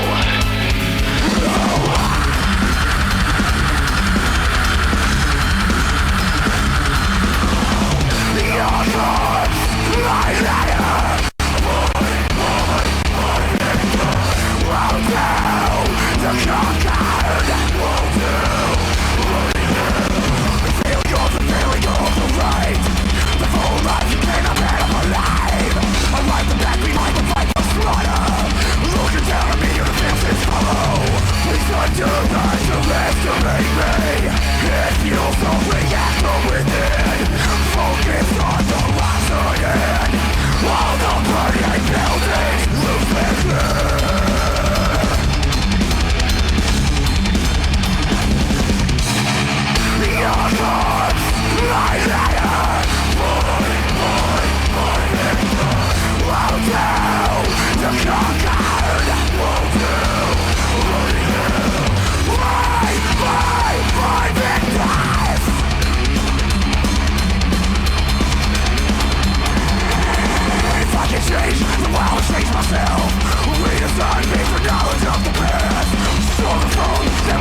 This is Agrippa from Metal Syndicate in Agrippa 93, and you are tuned in to OFNR.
OfficialFNradio.com.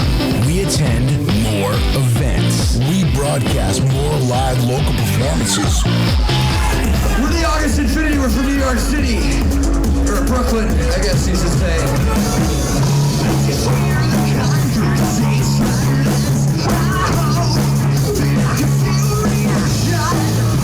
Welcome back to Rex Series 2, baby. What's up? I want to thank everybody for coming out. OFNR in the house, bitches. Fucking Saturday night here in Connecticut. Way the fuck up north in Connecticut. We discover and uncover more independent music from around the globe.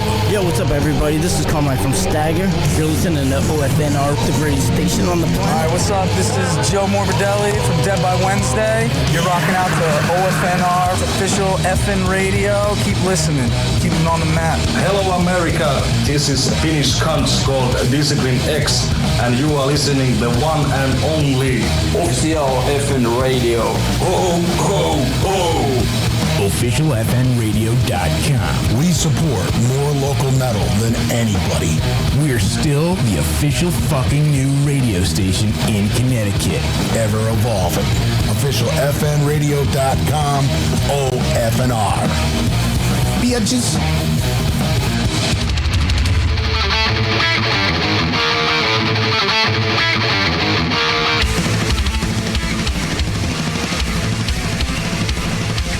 All right, and if you're listening live, you're listening to the Nation of Decimation here.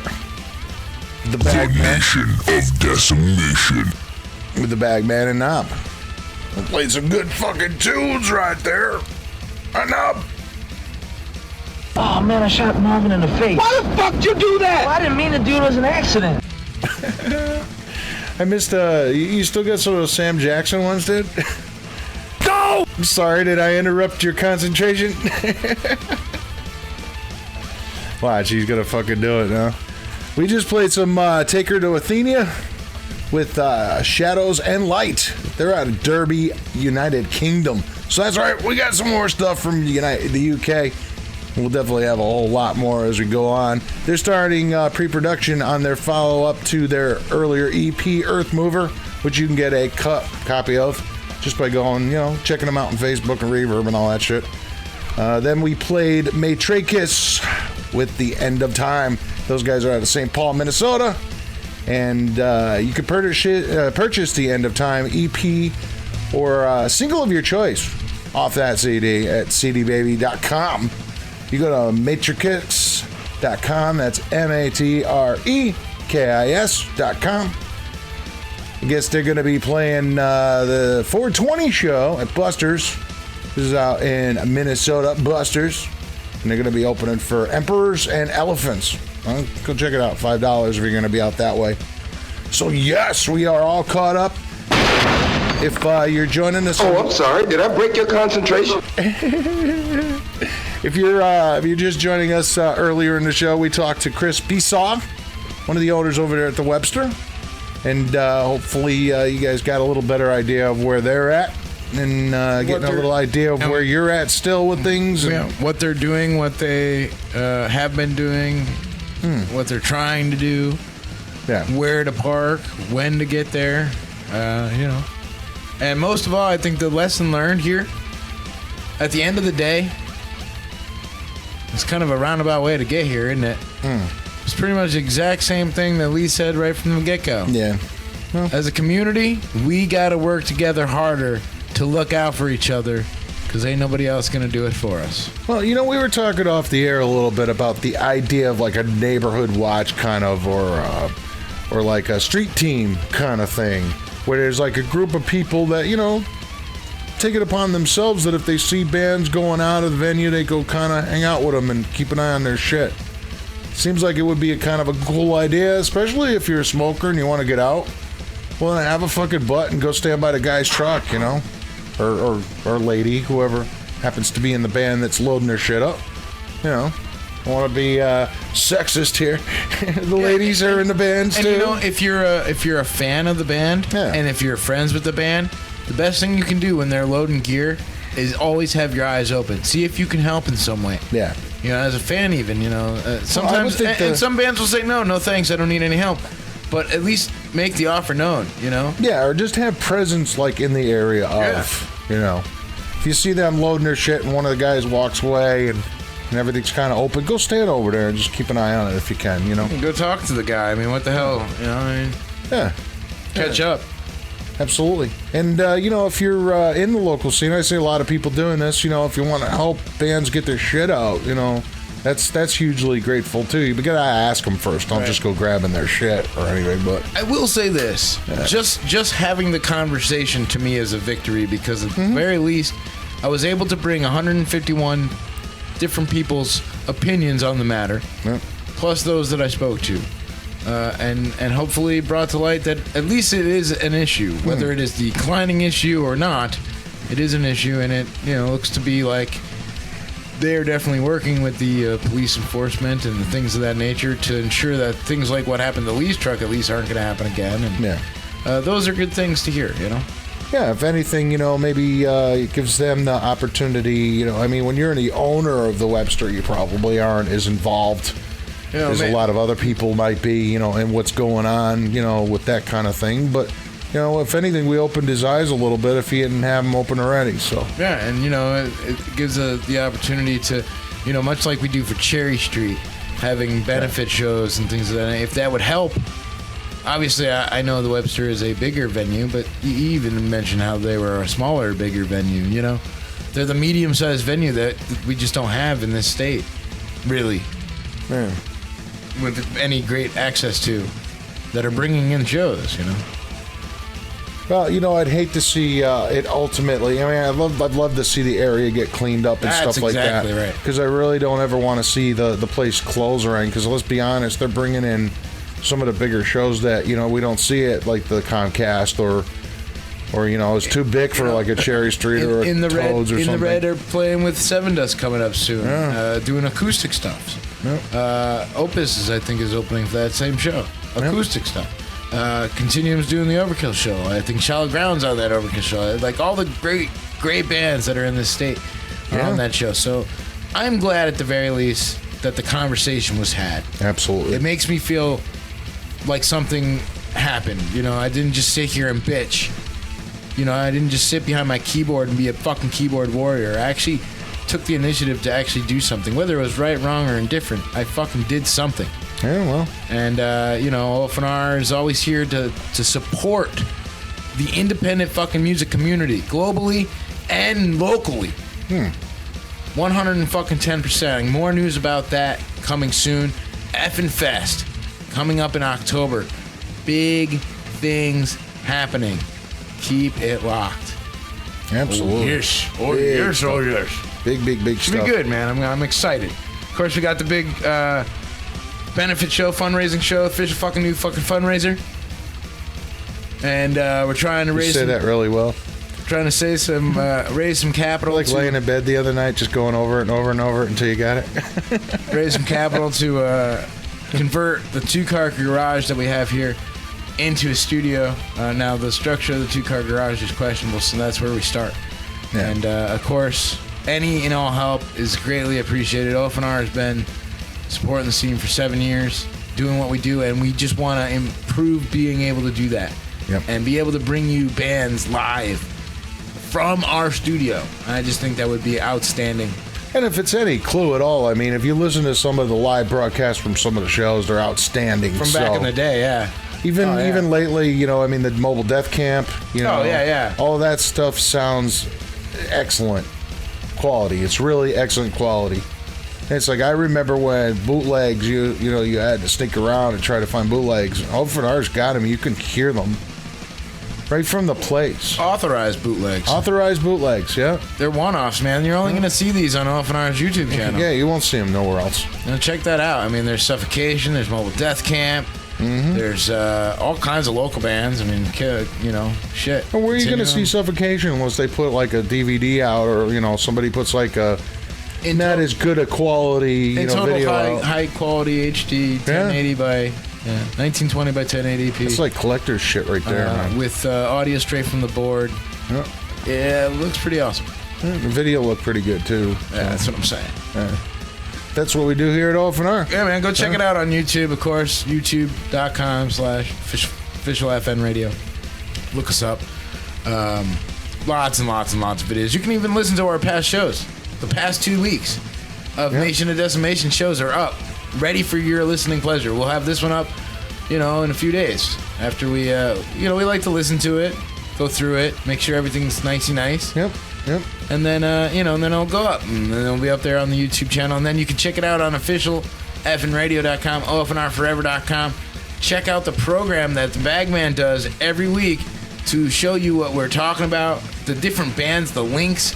We've made it easy for you people out there. I mean, all you need to do is just, if you're listening to it on the YouTube, which is at the bottom of the page, incidentally. Yeah.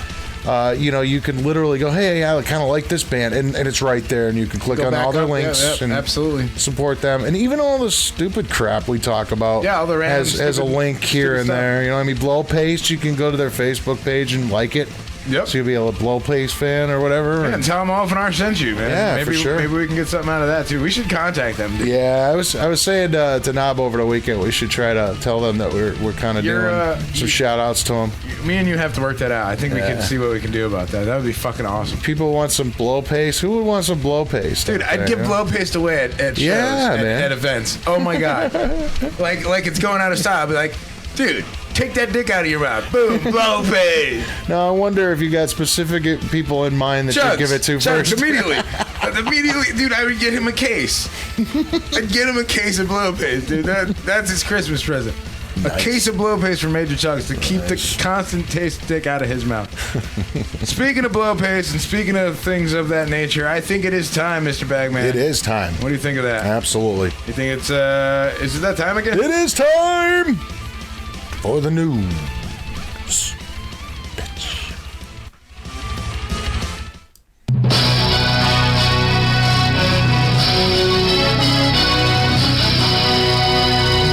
We interrupt this regularly scheduled Nation of Decimation with the Bagman and Knob, a 3-hour show dedicated to supporting global independent heavy metal, to bring you the news. Man robs convenience store, wielding a chainsaw and wearing a flower pot on his head. The official fucking news report brought to you by Blow Paste. Get the taste of dick out of her mouth. Makes a great lube as well. A woman knits a sweater out of her vagina as a visual art piece. Don't get me started on Florida or Asia. The Nation of Decimation proudly brings to you the official fucking news report. That's fucked up. It's fucking nasty. It's fucking bizarre. Don't let another blissful moment go to waste. Taste the magic of blow paste. So give that salty sausage a peppermint taste with the magic of blow paste. Freshen up the job before you turn out the lights. And get a pearl necklace to go with your pearly whites. If you want to make his day and put a smile on his face, taste the magic of blow paste.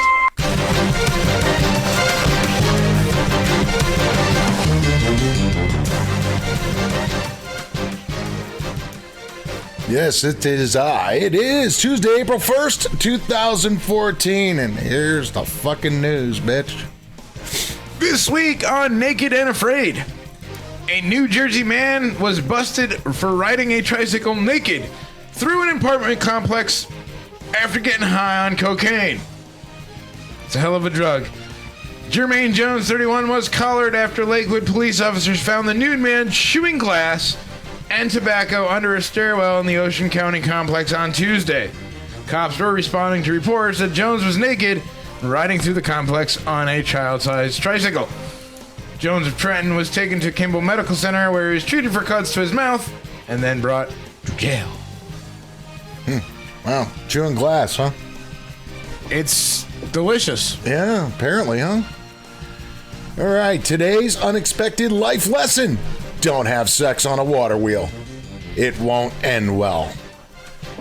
Firefighters in the city of Central Spain were called to rescue a half-naked 21-year-old woman on Friday who suffered from shock and hypothermia after falling into a 15-meter deep water wheel well shaft while having sex.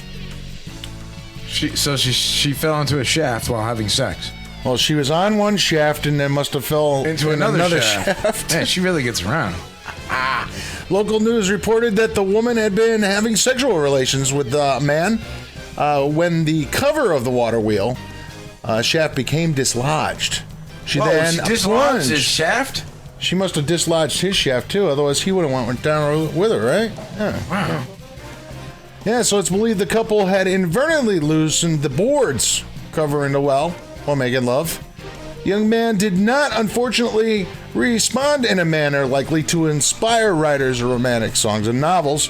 Instead of trying to rescue her, he just hitched up his trousers and fled the fucking scene, man. Emergency services later received an anonymous call that they believe was him. Nice guy, right? So they found the woman in the bottom of the well. So they took her out. Right now she's in the hospital, and something tells me she ain't gonna be talking to that dude no more. Yeah, I think that's probably a safe bet. Yeah, she probably fuck off, you know. Mm-hmm. Yeah. Horrible hoarding. You've seen the show. Yeah, dude. Fucking There's crazy different show. ones too.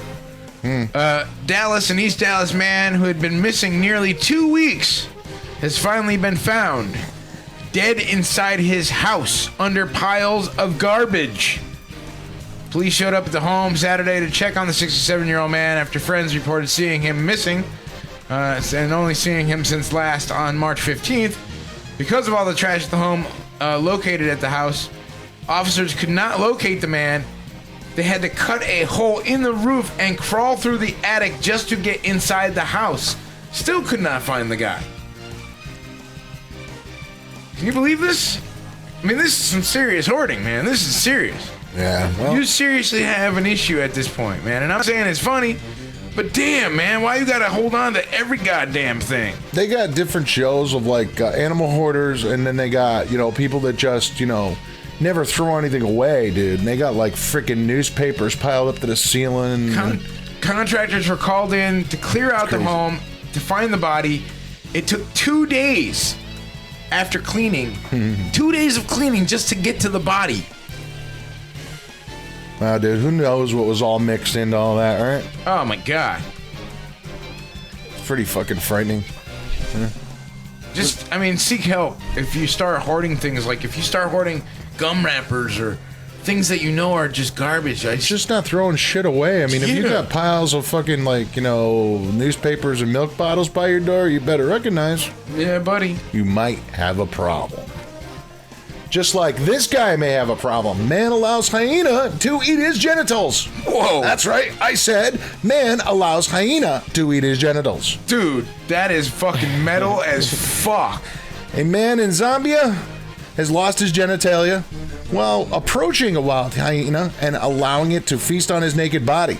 Dude. Apparently, this guy, Shemenge Zulu, was acting on a tip-off from the witch doctor of his area, who told him he would amass sudden wealth if he sacrificed parts of his body. The witch doctor was vague regarding the manner in which Zulu would get rich, but I guess on the 24th of March around 4 a.m., he went out to a bush where he was instructed to be naked. I don't know who instructed him. A hyena came up and was staring at his toes, began nibbling on his toes, and eventually his manhood was eaten. While it's a tragic loss indeed, he has lost the opportunity to contribute to the human gene pool. He still remains optimistic that he was promised wealth. Now, see, had the witch doctor told me, listen... Dickless witch guy. Rich guy. You know, the witch doctor says to me, listen, you gotta go have your balls eaten by the hyena. I would immediately turn around and say... You, sir, can go fuck yourself! Immediately! Without hesitation, those words, which were, You, sir, can go fuck yourself! would come out of my mouth. They're saying his condition is stable right now, though. Stable? So he must be still in the hospital. He's not mentally stable. No, sir. Well, obviously the witch doctor was very convincing. Apparently. Jesus. Alright, so check this one out. You're baking me crazy. You're baking me crazy.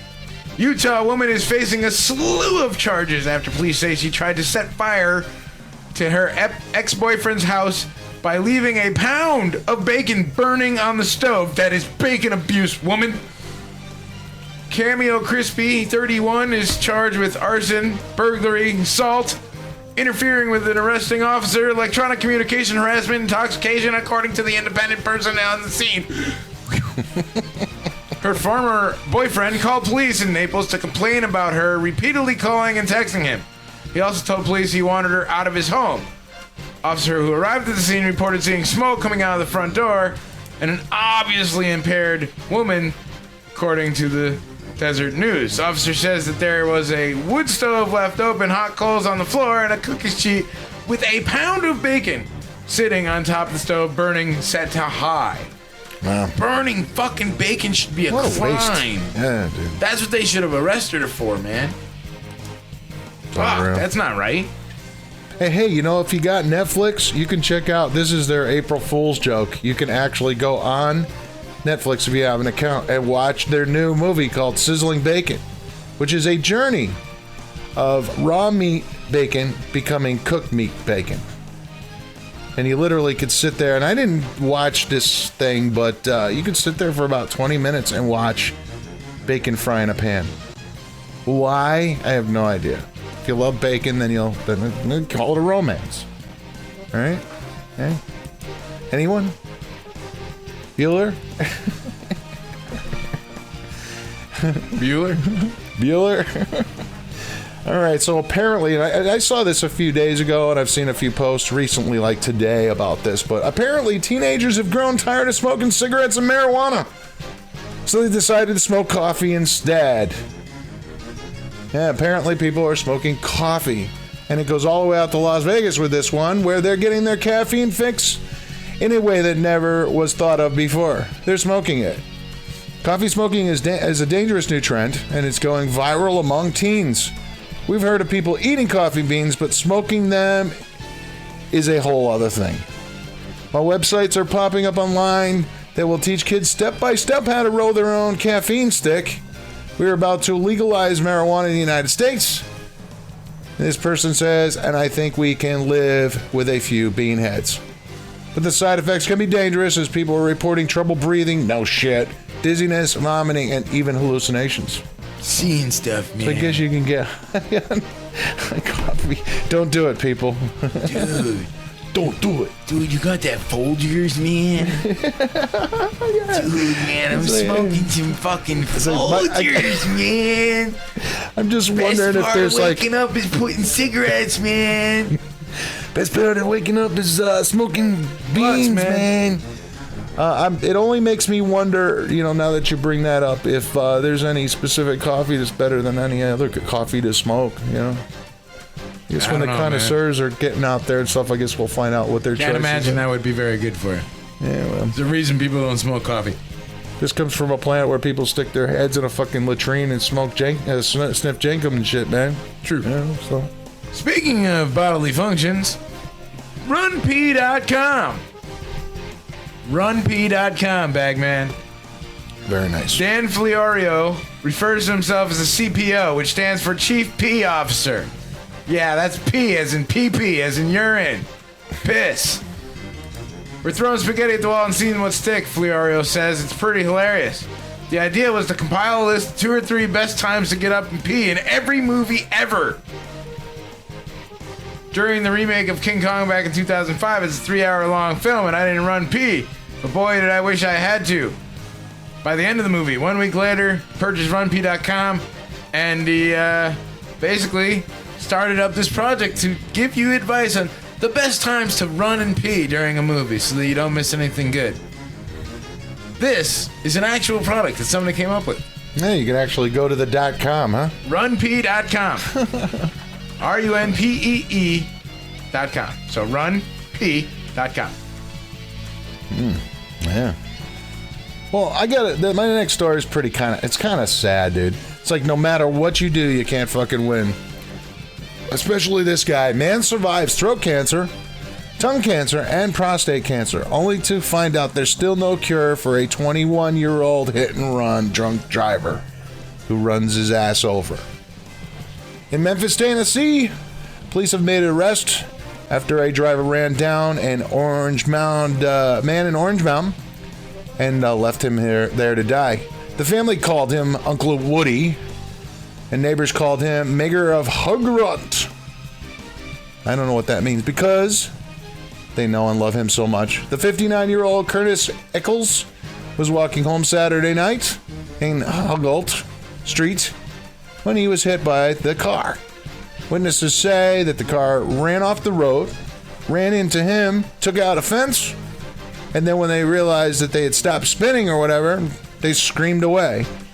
Then he say they saw 4 women in a Chevy Malibu drive away. He was walking with a cane, so all they found was his cane laying across the floor or the ground, shoes, and feeding tube, man, laying on the road. He fought through cancer of different kinds, said a reporter, only to be run over and taken out this way. Right now, I guess there's charges against 19-year-old 19-year-old Tamisha Thompson, who was arrested and pending warrants on the other girls. So right now, I guess she's under theft of property charges for stealing the car. So there's a deeper story here that isn't part of this, but that's a damn shame, man. You get cancer of this, you get it cured, or at least you get medicated to help it out, and then you got this other cancer and this other cancer, and then you're just walking down the street and you get run over by a fucking car. So that's life. Cow farts and climate change. Washington, D.C. Realize that all the stories that we have this evening, while it is April Fool's Day, are actual for real stories. They are. Washington, D.C. As part of its plan to reduce U.S. greenhouse gas emissions, the Obama administration is targeting the dairy industry to reduce methane emissions in their operations. In other words, cow farts. This comes, of course, despite falling methane emission levels across the economy since 1990. White House has proposed cutting methane emissions from dairy industry by 25%.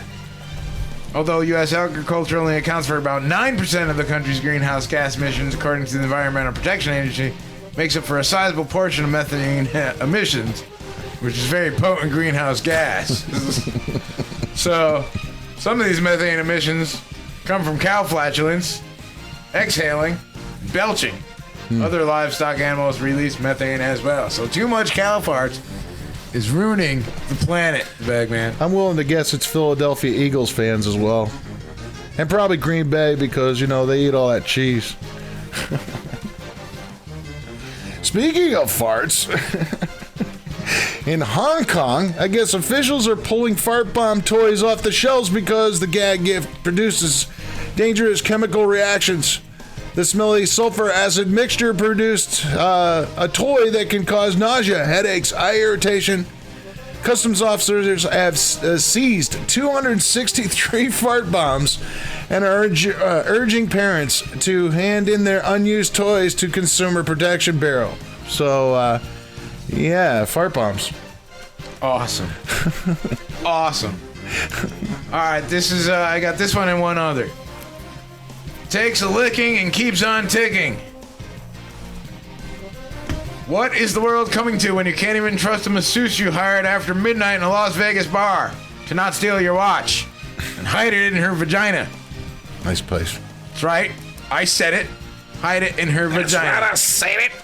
66-year-old Kenneth Harold must have been asking himself the same question after his watch went missing during a late-night massage, quote-unquote, at Wynn Las Vegas B-Bar back in January. It started when Harold and Christina Levere were having drinks and mentioned something about parts of him being stiff and then he could really go for a quote-unquote massage from a quote-unquote professional. This is where it gets crazy because miracle of miracles, turns out Lefebvre gives professional massages. Go figure, right? Well, Harold was so thrilled by this that, he went right upstairs, forked over $300 and went back to his room. He asked to remove his $3,500 Rolex President's watch that he's wearing. Harold set it down on the floor where he could see it, but a few minutes later, he said the watch was missing. When Lefebvre denied taking it, Harold called security, who prevented the masseuse from making it to her next appointment while they searched the room. Nothing turned up. After complaining of pain, Lefebvre was taken to the University Medical Center where medical staff retrieved the watch. For some reason, Harold decided he still wanted the watch back, and Lefebvre was charged with grand theft, larceny, and possession of a stolen property. Lefebvre now has a lawyer who must have jogged her memory pretty good because the way she now remembers it happening involves Harold giving her the watch as a gift and her placing it in her vagina because, well, her masseuse uniform doesn't have any pockets, and no one in her right mind would leave such an expensive gift just lying around. So I put it in my vagina, Your Honor. They're also trying to get the charges dropped for what they're calling illegal search and seizure, but she's having pains, and the doctors had to remove said object to help her pains. That is not illegal search and seizure because they're going to go, we found a watch in your fucking cooch, man. It's not a pocket, it's a birth canal, you fuckers. So, I wonder if, what the hell, if you lose a Timex in there and the battery goes dead, sometimes the battery comes back on and, it blinks. So then you'd have a blinking vagina, nice. A blinking for JJ, man. I mean, this one takes left turns. I don't know. I think people are finding a lot of uses for vaginas lately, man. What the hell? No doubt. It's like we don't have kids no more. We keep it as pockets and shit. We stick stuff up in there. I put my money up in my vag. That's what I'm saying, man. That's why I'm walking funny. I keep my watch, my monies, my coins. Shit, I keep all my belongings. I keep all my tampons, used and unused. Put it all in a bag. All right, here's a good one and for you. It's like we're in some dude's mom's nasty vag. And we're like, hello, anybody out there? Please help us. Dying in here, man. All right, sorry. Go ahead, move on. Here's one that'll fill you all aglow, man. Did you know that there's actually a master's degree for clowns? I believe it. Huh? I believe it. Well, apparently there's this thing called Clown Fest. And I guess they're not just clowning around. I guess they compete in Clown Fest to earn points for their masters in clowning at Clown College. Classes include Eating Little Children 101, flotation devices in sewers, and magnets. Just how do they work? So now, if you're the class clown, do you get an A? I think this is more like, you know, if you really, really like want to be a clown, one of those creepy fuckers, you know? But like if you're a class clown in the clown college. Well, dude. Don't you get like a scholarship or something? There's got to be a funnier guy than all the rest of them, right? I would think. Yeah. All right. Well, while many people have fear of clowns, others love them. And if you ever found yourself a clown fan, you may have been in Bangor Mall this past Monday. And Shriner clowns from all over the Northeast come to Bangor for the annual Clown Fest. The clown crew includes 27 regular clowns and 2 apprentices. The fest is a way for all the clowns to get together and meet people, kind of networking, I guess, clown networking. But it wasn't just about clowning around. We all learn how to do balloons and skits and make ourselves in a way that we joke around. This is a chance to get the guys to come out and actually put on a show and compete.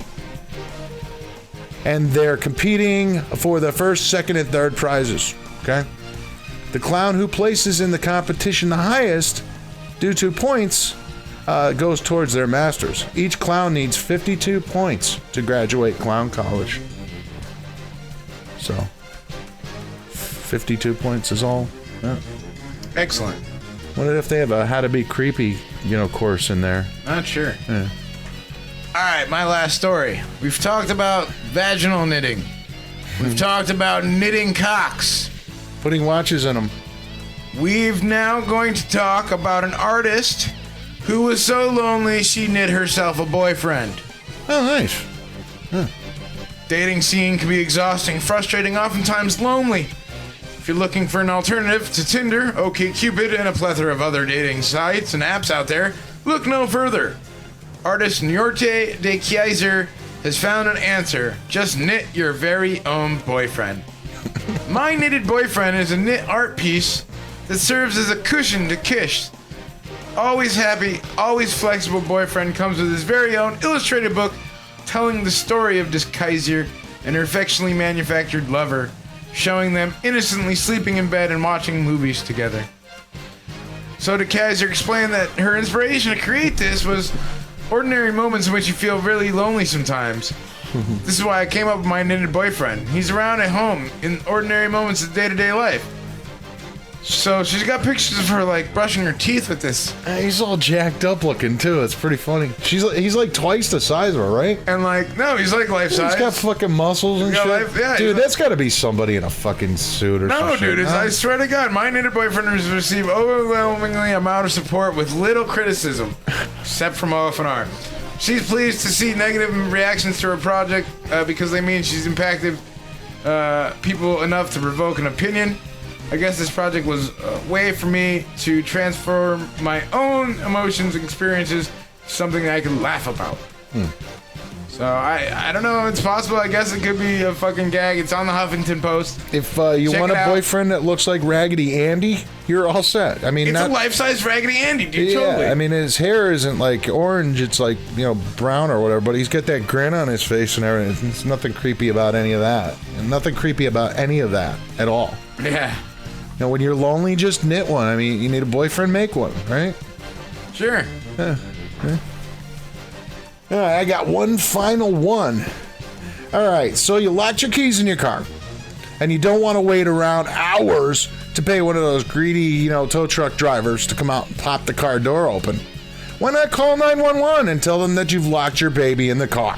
I'm sure they'll be happy to help you right away. All right. Don't do that. In Denver, Colorado, a woman called 911 to help and got ticketed herself by the police. She only needed a locksmith. Erica Lyle called police on Monday morning telling the 911 dispatcher that her baby was locked in the car and she was unable to find her keys. 2 police officers and a fire truck arrived at her apartment near 37th Avenue and North Humboldt Street in minutes, but found the car with no baby inside. The police radioed in and told the dispatcher that there was no kids in the car. And she replied by saying that she just felt she needed to go ahead and say, get the fire department and the police here quicker. So she could get in her fucking car. So, if you lock your keys in your car, and you have to call a locksmith, the cops are not there to unlock your vehicle, apparently. I mean, you can ask them, but I mean, But when you're going all out, saying, oh, my baby or my kid's in the car and stuff. Anyways, the charges are still pending on what they're going to charge her with. But, I guess she's still being questioned about this whole thing. Don't call 911 unless it's an emergency, people, really. Probably, somebody else is probably trying to get in that might actually live or die if you make the wrong, choice of what you're going to call 911 for. So, there's the news, people. We have it here every week around this time. Sometimes we try to do it earlier. But, we'll be back with some more next week. Try to bring you random shit. Yeah. Fucking weather, it's 52 degrees. It's fucking all right. And the fucking weather's upside down, Bagman. Nice. See for that? April Fool's, so I like that. It is 52 degrees. It's fucking all right out there compared to snow yesterday. I'm hoping now we are now into April. So, let's get on it. Tomorrow it's going to be 66 motherfucking degrees, so get the fuck outside. 34 degrees by night. 50 degrees the following day on Wednesday. 30 degrees. Oh, wait, that is tomorrow. 50 degrees tomorrow. High. 46 degrees on Thursday is the high. 34 degrees. Friday, it's going to be 57 motherfucking degrees with 41 degree lows with rain showers and a chance of rain and more rain because it is now spring. Spring, Mother Nature. Ring her up and let her know. Miss Mother Nature, it is now springtime. God damn it. Yeah, she's totally been on the frickin' rag this year, man. Serious. We'll be getting out of here in a few minutes. I wanted to share something I found on here. It's the top 50 pranks that you can play. I'll just name a few of them out here. Apparently, you can install a blue screen of death, a screensaver on someone's computer. You can do that if you want. You can buy some underwear, write a co-worker's name in them, and then leave them on the floor in the office bathroom. That'll work. Put an ad in the paper for a garage sale at someone's house beginning at 7 a.m. All that'd be fun, right? Have everybody showing up at this guy's house or whatever. Put food coloring in the hand soap dispenser. I'm thinking they're thinking maybe blood, like red. Tape magnets to the bottom of a cup and put it on the roof of your car and drive around. And you still got a few hours to do that if you want to. Remove the shower head and place a chicken bouillon cube in it. And then put the head back on. I guess you're going to take a bouillon bath, whoever takes that shower or whatever. I don't really understand that one. Hide the alarm clock from someone's bedroom and set it for 3 a.m. Oh, that's fun. Pour vegetable oil on the exhaust of someone's car so it'll smoke when they start it up. Yeah, it's a great way to start a fire, too. It's a great idea. Place a pair of pants and shoes inside the only toilet stall in the restroom and make it appear that someone's using it all day. You got time invested in that one, boy. Put marbles in hubcaps of someone's car. Yay. Fill someone's hairdryer with baby powder. Hide a small radio in the ceiling tiles just above someone's desk and turn it on and very softly so they think that there's noises coming from somewhere. Paint the tips of someone's pen or pencil with clear nail polish so none of them work. That's all I got for you. I'm not going to read all 50. That's good enough. Hell yeah. If you want to do any of those things, there's still time. So there's like just a little over an hour left of April 1st here. So that's right. Just don't do it to Knob or me. You got enough problems. All right, man. We got to the end of the show here. Why don't we close up and play those last two songs and get back into our thing here? That sounds like a fantastic idea. I want to thank everybody for listening tonight. We really appreciate it. And, spread the word. Let your friends know what we're doing here. A bunch of... Yeah, if you enjoy it. I mean... A couple goofy guys, telling stories about fucked up shit that's real. Playing some local metal, shit like that. Yeah. Talking to people, trying to do positive things. That kind of stuff. Of course, you can check out all our awesome programming. We are live 24/7. Always playing music. Always kick-ass stuff. Tomorrow's Wednesday. Modern rock mixed with metal, mixed with independent tunes. Check out at 1 o'clock from 1 to 4, Bull Spike Radio presents The Asylum, hosted by Turbo, my man Turbo. Go check him out, turborules.com. That dude does a lot for the independent music community, let me tell you. Very, very connected individual. You should check out Turbo. He's a good guy. Absolutely. Of course, that's from 1 to 4. And then at 8 p.m., Andy DeLay and the boys hit the tracks. Burning Rubber Radio, if it's got 4 wheels and an engine, Burning Rubber, or U-Car, NASCAR, ARCA, if it's got 4 wheels and an engine, Burning Rubber, baby! Thursday, we've got modern rock mixed with metal, mixed with independent tunes. Friday, we start off the all-independent weekend, all weekend long, every weekend, all weekend long. It is all-independent weekend, right here on OFNR. This Sunday, we do have the rope break at 12, from 12 to 1, and again at 6, from 6 to 7. The syndicated Syndicast Sundays at 7, every 7 p.m. on Sundays. You can check out the Metal Syndicate's awesome podcast, the Metal Syndicast, right here on Official Fucking New Radio. Please go out and check out our Gribba show on the 5th, Saturday, Cherry Street Station, Wallingford, Connecticut.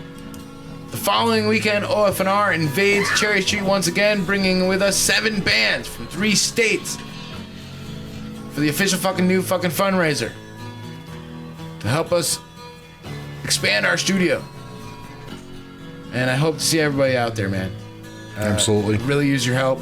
It's going to be a very big undertaking. I'm going to take some pictures tomorrow, some video, so you guys can get an idea of what I'm looking at. It is not going to be a cheap endeavor, but it's got to get done. Yeah, come out, hang out with us. I mean, it's a pretty good cause because, it'll just allow us to, ultimately bring, more great quality programming to the air for you guys to listen to every, night or weekend or whatever the case may be. And I know, talking to the constituents of the local metal scene, man, everybody's pretty jazzed about the idea of this happening. So, Absolutely. If you could come out, cool, man. We got a lot of great bands that night. It's going to be a killer event.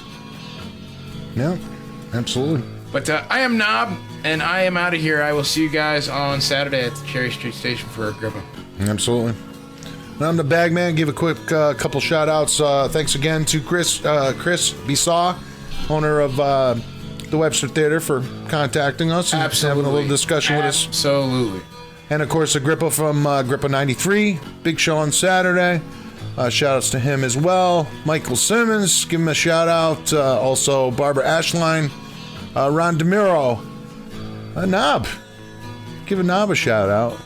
Billy V, and so many other people. Thank you so much for listening. We will be back next week, 8 to 11, here in the Nation of Decimation on Official Fucking New Radio. And, of course, if you missed any part of this show, you can check it out again in just a few days. Go on to OFNRforever.com. Check out the program for each and every week. For the last couple weeks, we've been doing this. Let us know what else you might want to see on there. I mean, give us feedback. Let us know what you like, what you don't like. We want to make sure that you guys are having a great time, and I'm hoping all you guys did. I, too, would like to thank very much Chris Besaw from the Webster for calling in, give us his fair shake. It was a fair and honest discussion, Absolutely. And, at the end of the day, when it's all said and done, to do the Jerry Springer final wrap-up type of thing. Lesson learned this week, folks. It's up to the community to protect the community. Watch each other's shit. Watch each other's backs. At every venue, any venue, you see what your buddy's going to walk away from his stuff, just kind of keep an eye on it, all right? Have somebody like, hey, I'm going to walk away from this for a second. Yeah, it only takes a couple minutes to stand there. I mean, if you're having a smoke, if you're a smoker, it's real easy. I mean, you're just kind of there anyway. Yeah, and similarly, like, I'll give you an example. As I cooks and, I wanted to put my stuff down, but I wanted to go have a cigarette, and I ran into Drunk Dan. I was like, oh, dude. He was sitting there, and I'm like, dude, can you watch this for like 2 seconds? I just want to run out, have a quick cigarette, come back. Yeah. He's like, yeah, no problem, dude, no sweat, and that's all it really takes, man. We're all friends, we're all community. We could all totally help each other, look out for each other, and,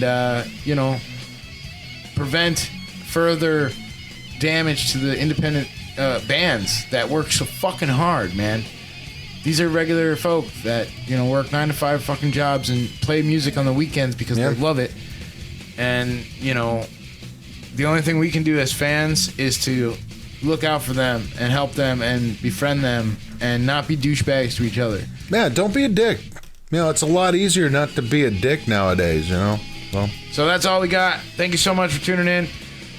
Yeah, one final shout out to my buddy Kurt, who's in the hospital right now with pancreatitis.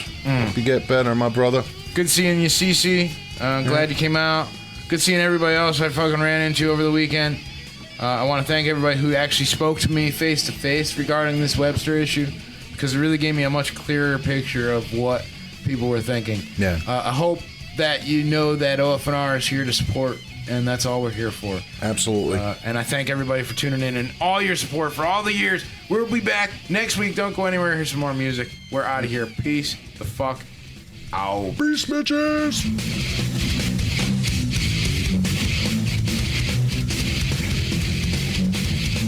Aren't you going to turn it off?